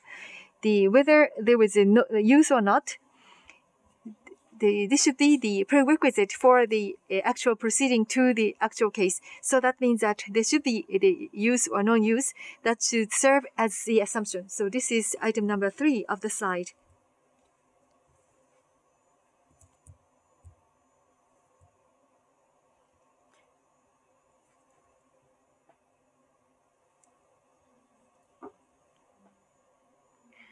Then this concludes the discussion about question 6. Sorry, this was rather short, but this concludes the session 6 discussion. Thank you very much. So Judge Lian had to leave, so it was regrettable we could not hear about Cambodia, but we'd like to move on. So Q7 and Q8. Attorney Iwai would ask the question to the various judges. Ms. Iwai, please. Thank you. So, what would be the final judgment in your country, taking into account the defendant's defenses? So I'd like to ask several countries, what would be your assessment? So So in terms of the final conclusion, I think that the various countries provided various conclusions, and for question 3, there was a response about identical or similar, and the plaintiff's mark or the defendant's mark, if there is if they're identical or similar, or fear of confusion. Well, in all countries, those are the factors that are looked at according to the answers received. But in this case, it's clear that the plaintiff is the former sole distributor, and after they had been told that the contract will be cancelled, noticed that the trademark was not registered in that country. So taking that opportunity, they filed for the trademark. So that circumstance was considered by many, and from the viewpoint of equity or fairness, when the plaintiff filed, it was judged that it was not in good faith, or it was filed in bad faith. So based on those reasons, the plaintiff's claims should be rejected. I think most countries gave that kind of decision. So it was that the fact that it was not in good faith or it was in bad faith, so that would be cause for invalidity of the trademark, many countries said. So concerning invalidity decision, as already explained in previous questions, this invalidity decision, that is not something that can only be done by the administrative agency, but it can also be decided by the courts. Some countries said, multiple countries said. And the characteristic response was this revocation of a trademark made in bad faith. Well, going further beyond that, so those who made the registration in bad faith has no grounds to file a complaint, to file a lawsuit to begin with. That was the system taken in some country, and for that kind of a country, well, one such country is Thailand, so I want to ask Thailand. So as shown on this slide, the conclusion is that the plaintiff loses, and if the defendant requests, the trademark will be cancelled. And that's what you have written. And the reason for that is that there's section 44 of the trademark law, and that says the actual owner of the trademark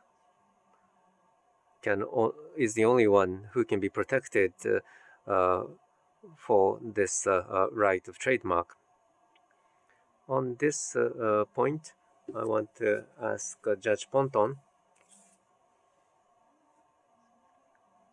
So this section 44, the actual owner, that's a requirement to be protected under the law. So what's the intent of that? Why is it structured that way?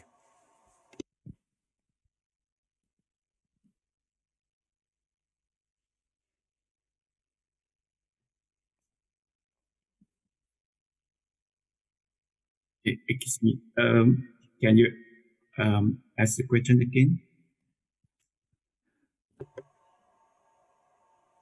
Excuse me. So Article 44, Section 44 of the trademark law, the significance, the meaning of that. Can you explain the meaning of being an actual owner and what's the intent of this section?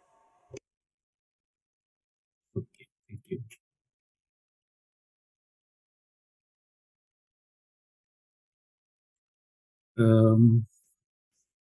In many cases in Thailand, the trademark owners usually claim that they have exclusive right to use trademark for their goods under Section 44 of Thai trademark law. But generally, the court interpret that the owner of trademark who has exclusive right should be actual owner. Section 44 is like a general term of or meaning of the trademark owner right. But the court usually said that it should be actual owner who created and has used it in business with good faith. Therefore, the component of the good faith is very important to determine in the trademark infringement case. Therefore, if the court found that the registered trademark owner has used or imitated others' trademark, he or she should not be protected by law. In this case, the plaintiff lawsuit shall be dismissed. Thank you.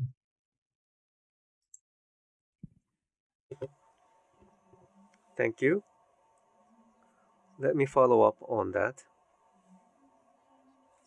So the actual owner, in order to be an actual owner, you have to actually be using it in a business, and also it has to be in good faith. So I think that's what I heard. Now, if it's not in good faith, if there is a trademark registrant who is not in good faith, and if that person becomes a plaintiff and files a infringement lawsuit, then that person doesn't have the right for the trademark, doesn't have the right to file a lawsuit, is what is written here. So if it's not the actual owner, the registrant who is not in good faith, that lawsuit will be rejected. Is that understanding correct? ありがとうございます。そうしますと、Thank you. So, in dismissing the plaintiff's claim, you don't necessarily need to cancel the registration of the trademark. Is that correct? Because we focus on the claim of the plaintiff, but in case of the defendant made a counterclaim to requesting for cancellation, it might be issue of cancellation too.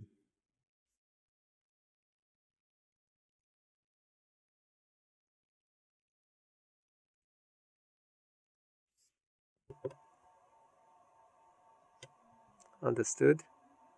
So, in order to apply Article 44, you need a counterclaim, and so defendant needs to file a counterclaim and make the assertion there.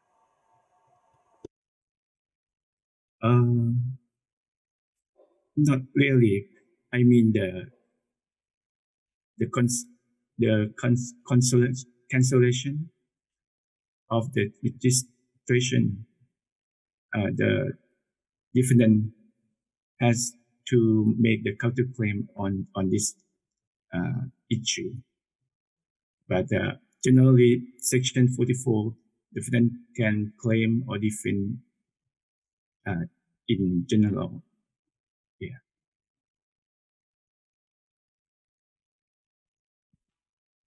ありがとうございます。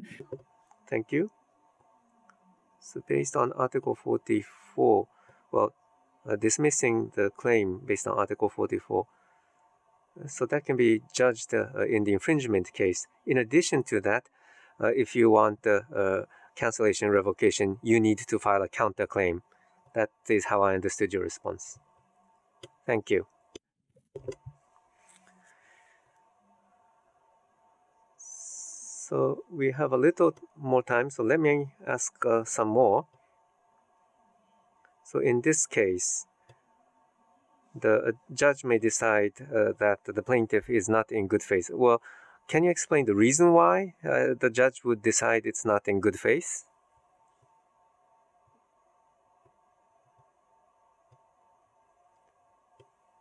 What's the reason that the judge decided that the plaintiff was not in good faith for this case? Maybe I ask in more concrete terms. So the product for many years has been sold domestically in Thailand.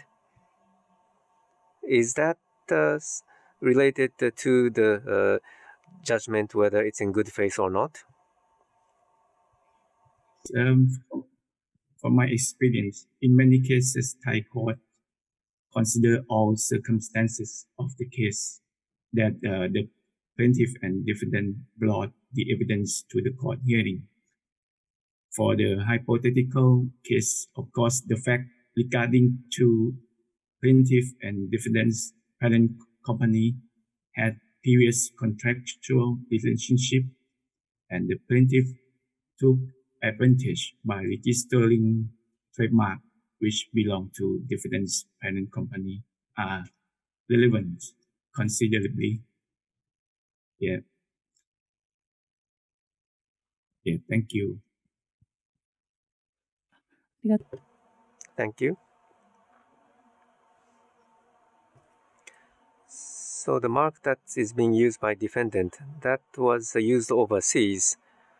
And overseas, it's a well-known mark.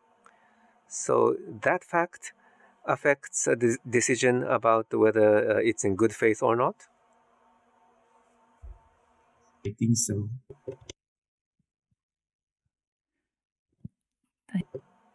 Thank you for the detailed explanation. So if it's in bad faith, without going through the revocation, invalidation, you just simply say that it's not to be protected. So you have this actual owner system. That is a very interesting system, instructive to all of us. So Judge Ponton, thank you very much. Okay, next. About defense and counterclaim of the defendant, Brunei has provided a detailed explanation about that. So let me talk a little bit about that. So the defendant's defense, this is a slide about that. So one possible defense is that before trademark registration, there is earlier right. Also, as a reason for invalidity of the registration, made in bad faith, 6.6 and 8.4, unregistered mark used in the course of trade, and also 5.2, passing off. These three are listed. And based on that defense, let's move on to the next slide. The court decides as follows. So the principle is that the trademark, well, if it's similar or causes confusion, it could become judged as infringing. But if there are these certain circumstances, then the defendant's defense may hold and may be accepted. So let me confirm on this point a little bit. Judge Yusuf and Judge Wahab, I'd like to ask your comments. So first question, in Brunei, So you decide, or in order to find the plaintiff to dismiss the case, you don't need to wait for the Trademark Bureau to judge that it is invalid. Is that understanding correct?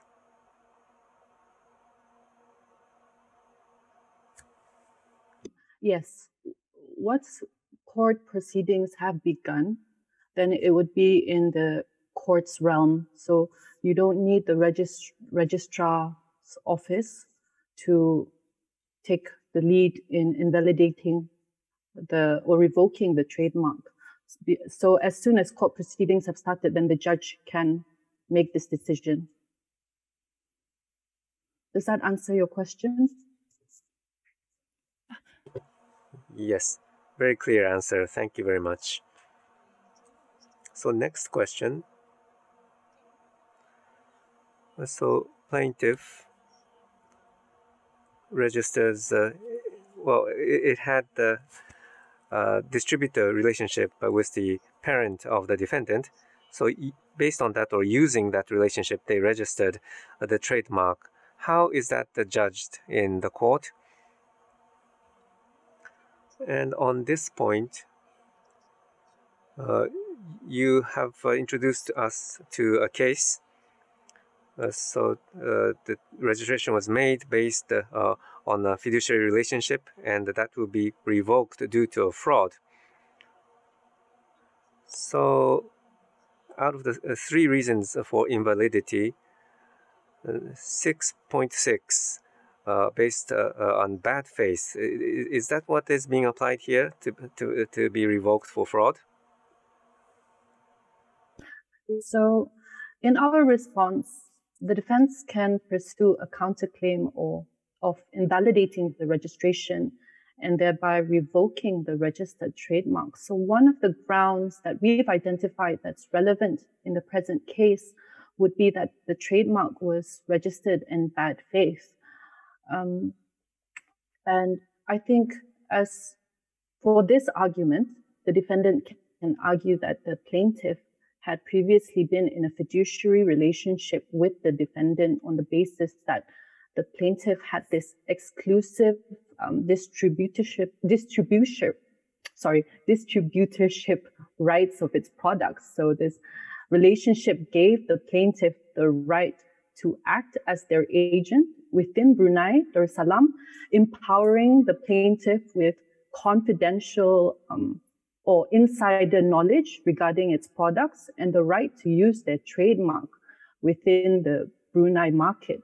So if the registered trademark was only successfully registered because the plaintiff had abused its previous position, then it is likely for the court to find that the registration was made fraudulently or in bad faith.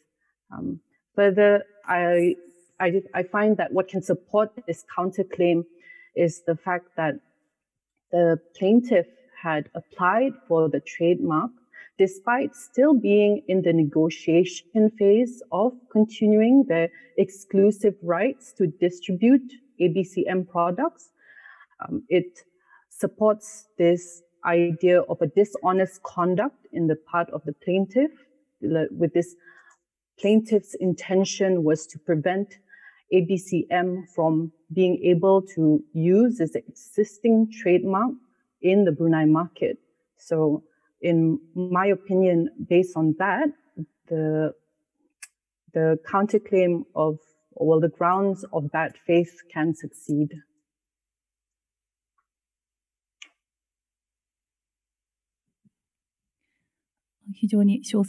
Thank you for the very detailed explanation. And I think that's a judgment based on the principle of equity. And so let's move on to the judgment slide. So ABCM products. So if there is reputation for the products, then passing off an earlier right defense may be accepted, is what you write. So reputation. Well, it's based on the fact that it's been used in the Brunei market and it's become well known in the industry. Is that one factor that will be considered? Ms. EY. Now, in terms of reputation and goodwill, well, we've identified one of the possible counterclaims is the fact that the defense had an existing protection for its unregistered trademark in the Brunei market. And this is highly reliant on the common law tort of passing off. So for Brunei, the Trademarks Act is not affected by from any passing off rights acquired to any unregistered trademarks. And this interconnects with the section I've identified in my earlier slide, that was section 8.4a. So a trademark shall not be registered by virtue of any law protecting an unregistered trademark used in the course of a business. Now, the defense therefore needs to establish that they have this passing off rights in Brunei. And in order to do that, they have to prove that they have goodwill or a reputation in the Brunei market. And in order to do that, then it might be relevant to show that they have some sort of continuous business or clientele in the market of Brunei. And I think their local reputation is very important to prove this claim.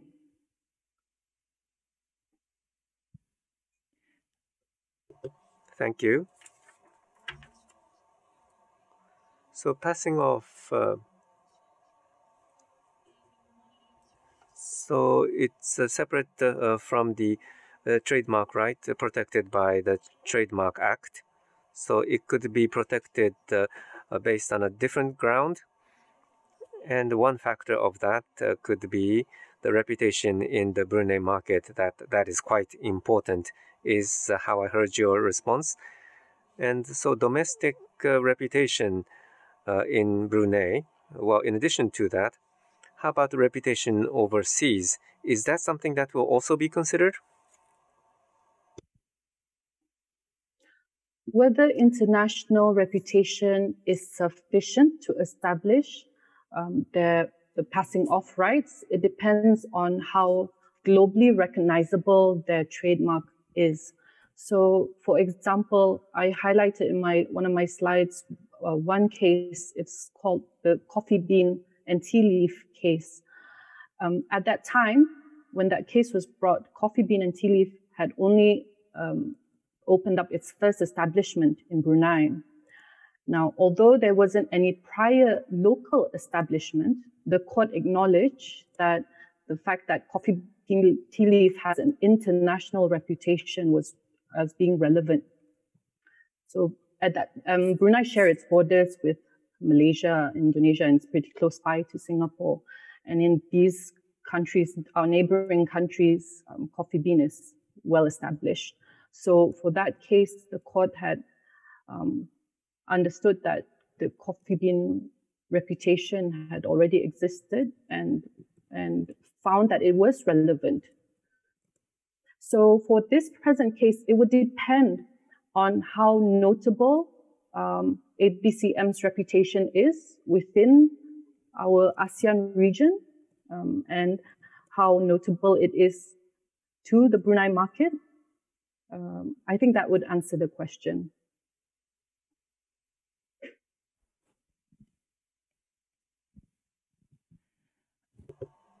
Thank you. Very interesting explanation.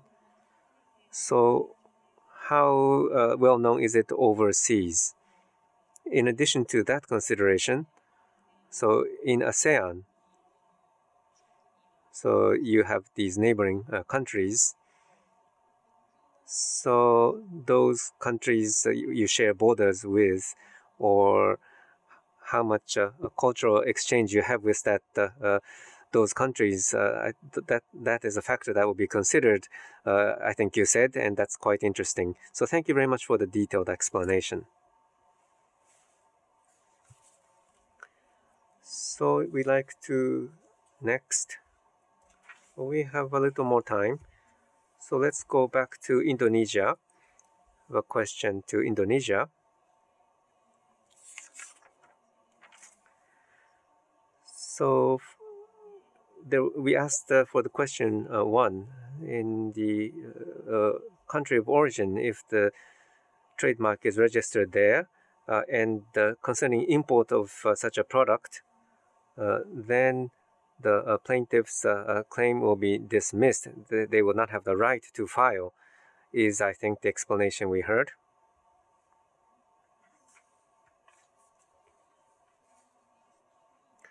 So parallel import,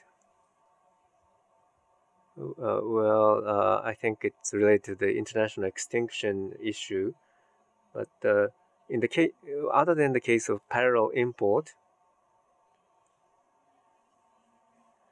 if it's not well known in Indonesia, but it is famous overseas, then the trademark can be invalidated. I think that's how it's written.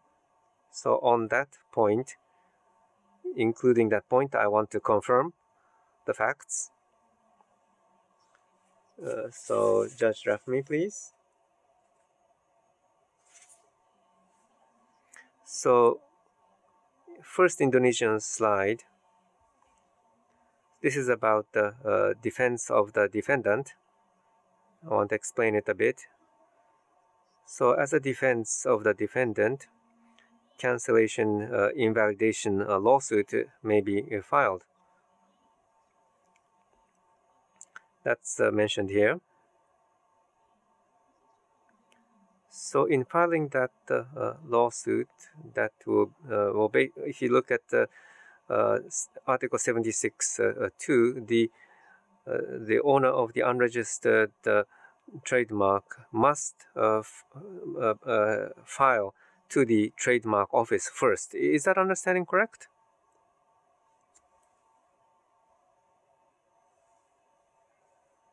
We don't hear you.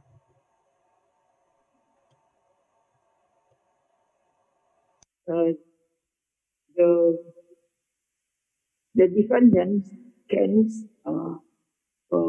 submit the lawsuit, cancellation lawsuit to the court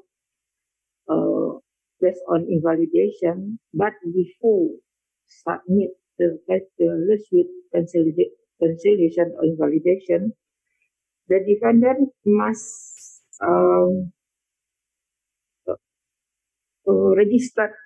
apply the registration application to the trademark office. So, based on the application of the registration of the trademark office, the defendant can submit the cancellation lawsuit to the commercial court. That is based on our law, Article 776, Subtitle 2.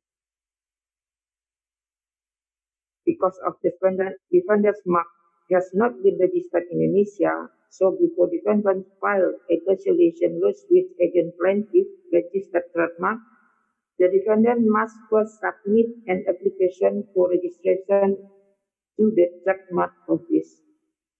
Then, after that, the defendant, after receive the evidence of the application of the registration of the trademark at the trademark office, defendant can file a cancellation lawsuit to the commercial court. That is my answer.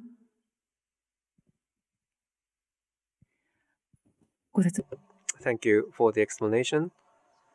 So to the court, you have to provide evidence that you actually filed to the trademark office. So that would be the condition for filing the lawsuit, is how I understood your response. If that's the case, so the examination of the registration at the trademark office, would that be suspended until the court reaches a decision? Is that how it's operated?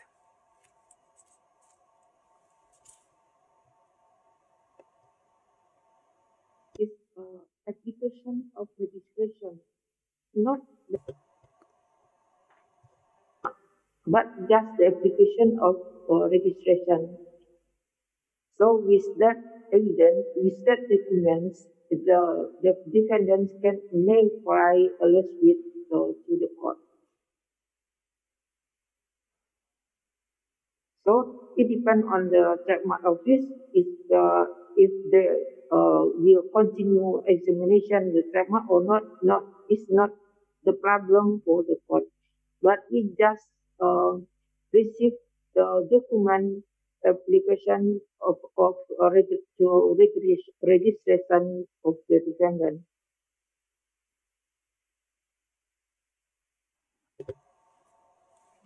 Understood. Thank you. So next slide, please. So trademark invalidation condition for finding invalidation. One of the things you cite is bad faith. So I want to ask about the conditions where bad faith will be found.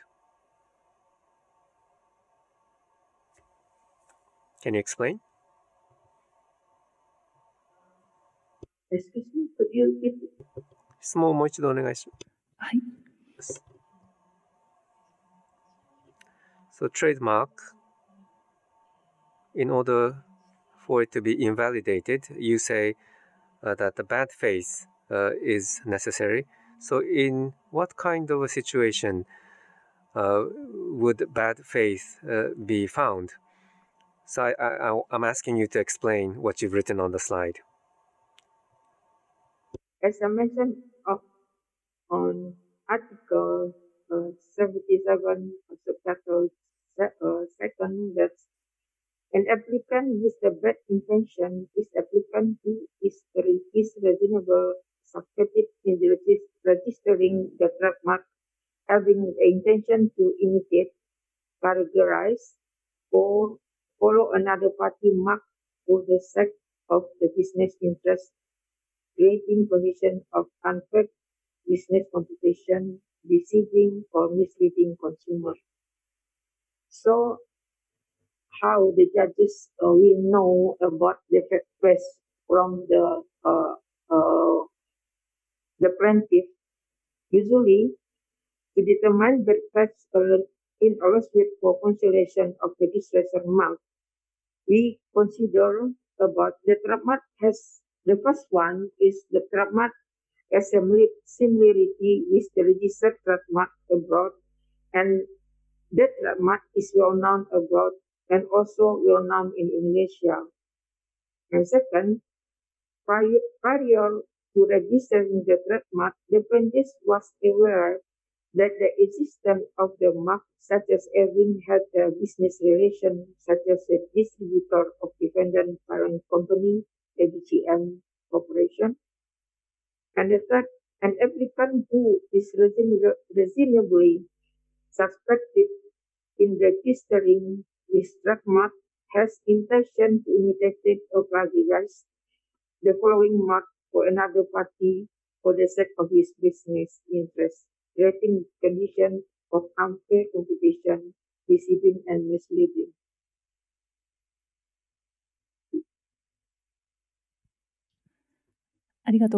Thank you.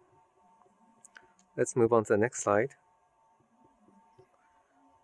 So I think you explained about the final decision of the court. So various factors are considered in finding the bad faith. So the reason for finding bad faith. So trademark it's not famous or well known in Indonesia, but well known in other countries overseas. That is a factor that you have written. Now, in this case, the plaintiff was the former distributor, so it knew that the trademark was well known overseas, so it was in a position to know that. Now, if in this case, if there was no circumstance that the plaintiff was the former distributor, what would that impact the decision? So the trademark being well known overseas, is that sufficient to find bad faith if the plaintiff was not a distributor? Yes, because even though because when the plaintiff registered his trademark and the defendant trademark already well known abroad, so the registered office know this is already registered abroad. So there is also, it means that the plaintiff already know about the defendant's trademark because he run the same business, I mean in machine construction. So there is the same business. So based on that, that is also bad faith.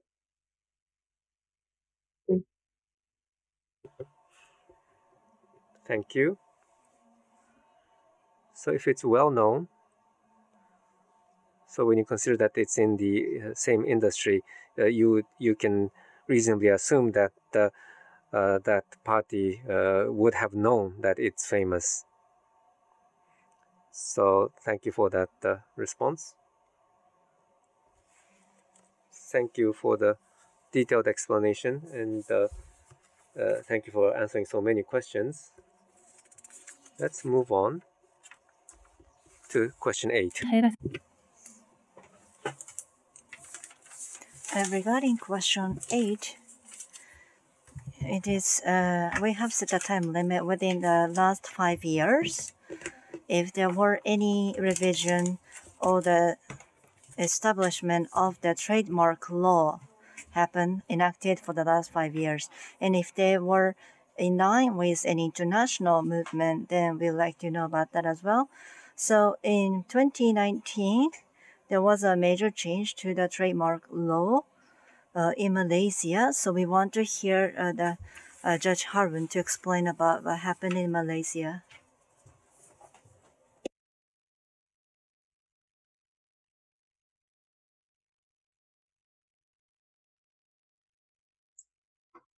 All right. Thank you, Ms. Y. Malaysia has been taking continuous steps to revamp and improve our trademarks legislation, which has been going on for many years. And this revamp include administrative actions by the authorities concerned, legislative amendments to the law, which has been done from time to time, and also through judicial pronouncements. The sporadic amendments and revamp that has happened throughout the years had, whilst it had improved the regime, but it has also naturally caused some form of inconsistencies. Hence, the government has decided to set up a committee to look into this with a view to revamp and modernize the legislation. The old act in Malaysia is called the Trademarks Act 1976. And this initiative came to final fruition with Malaysia's accession to the Madrid Protocol in September 2019, which necessitated Malaysia to come up with a new legislative framework dealing with trademarks. Hence, the passing of the new Trademarks Act 2019 in Malaysia, which came into effect on the 27th of December 2019. This new, well, it is relatively new because it's 2019, so it's just over 1 year plus. And of course, it repealed the old act, and it has introduced a number of new provisions. It has deleted some provisions in the old act, and it's maintained the old provision and with certain improvements. And this involves, among others, the change in the use of mark, or rather the phrase mark, with a wider phrase sign in the definition of trademarks to allow for registration of non-traditional trademarks. It allows for registration of collective marks. It now allows for the removal of the concepts of defensive trademarks and associated trademarks, and so many others. I will just focus generally on one new provision, that is the introduction of the word signed in the definition of trademarks under the new act. And now, I know that this is nothing new to other colleagues, because I know that it is also found in some law in some other countries. But please allow me to share a little bit of what we had just went through for the past 1.5 years or so. As we know, although the word mark carries, it can be interpreted to be also having a wide meaning, courts in Malaysia seem reluctant to apply the broad interpretation to the word mark, particularly when it involves disputes regarding marks such as 3D shapes, sounds, holograms, and as such. There was a case in 2016 which was decided by Malaysian court. It's called Craft Foods, which recognizes the registrability of 3D mark. But this judgment does not seem to be in consonant with the conventional interpretation of a mark and the intent of the legislative framework under the old act. As such, although the judgment in the court has, as such, the registrar of trademark refused acceptance of trademark registration for non-traditional. But this is history. When the new trademark came into effect, December 2019, the definition of trademark is now wider than the old provision, with the insertion of the word sign in place of the word mark in the definition of the trademark.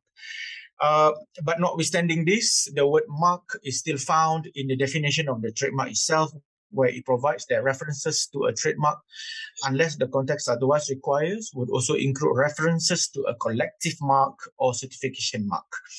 Now, this is, of course, subject to the interpretation to be done by court. And yes, due to constraint of time, I would end my general exposition on the Malaysia's new Trademark Act, and I will now focus into the specific 4 matters that is raised by the moderator based on Malaysia's response to question 8. Firstly, the introduction of the international application and registration system by virtue of our new act. When Malaysia acceded to the Madrid Protocol in September 2019, and with the promulgation of our new 2019 Trademarks Act, we had also inserted specific provision that relates to international registration of trademarks. And for that, among others, the condition is that the applicant must be a citizen of Malaysia or a body incorporated in Malaysia, a person domiciled in Malaysia, or a person who has real or effective industrial or commercial establishment in Malaysia. And the applicant must have basic application or basic registration filed or registered with the registrar of trademarks. And then the application subsequently must correspond with particulars that appears in that basic application or basic registration. And once that is verified by the registrar, registrar is satisfied, the registrar can then certify and submit it to the International Bureau of WIPO for purposes of international registration. If parties are not happy, they can come before me, or rather before the IP court, and file for a review of the decision of the registrar. I will now go to the second question posed to me, that is the issue of single application. The old Malaysian Act only allows single application for single goods or single services under one class. But the new Act now allows for filing of single application for different classes of classification. But we understand that practically this may cause delay if there is an objection aspect of such single application for multiple classification. Hence, what the legislative framework has done is that the applicant can then apply further to divide the application so that the registration can continue with respect to the goods or services they are not subject, so that it can continue with the registration process, and the registrar will only focus the objection in respect of those which are not affected. The third question posted to Malaysia is regards to the registration of non-traditional marks under the our new Act. And I have explained earlier, the legislative powers provided to the registrar is now there to register non-traditional marks consequential to the insertion of signed in place of mark in the definition of trademark in the new Act. And finally, the question posted to me was in respect of the integration of the criminal proceedings under this new Act.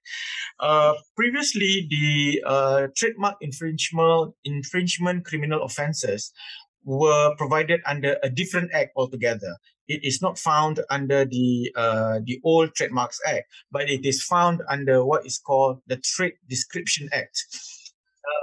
Consequent to the Act, there was also an amendment done to the Act, whereby all the trademark infringement offences is now taken over from the Trade Description Act and brought into the new Trademarks Act 2019. So from now on, every criminal offences that relates to trademark infringement is now being dealt with only under the Trademarks Act 2019. So in essence, that is my brief explanation regards to our new Act. Thank you. Judge Harun, thank you very much for detailed explanation. As you all know, in ASEAN countries right now, pretty much in most all countries, actually they have already acceded or joined in the Madrid Protocol. And just like Judge Harun mentioned, those non-traditional marks like smells and colors, those new signs are also being registered, are now allowed to be registered. That's what we heard. So this is all for the question 8. Thank you very much. Thank you very much, Ms. Iwai. So we have completed this session.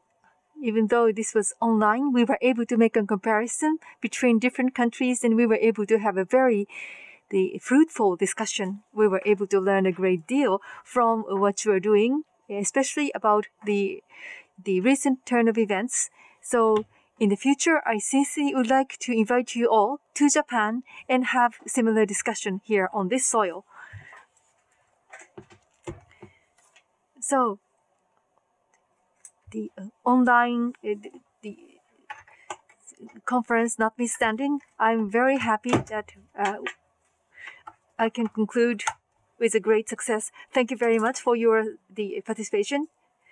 I'd like to express my sincere appreciation to all the judges. And also, I'd like to thank the Judge Kokubu and also Ms. Itai, Ms. Suji, and Ms. Iwai for your participation as the commentator. With this, we would like to end this morning session. So I'd like to return the microphone to the moderator, the facilitator. Thank you very much.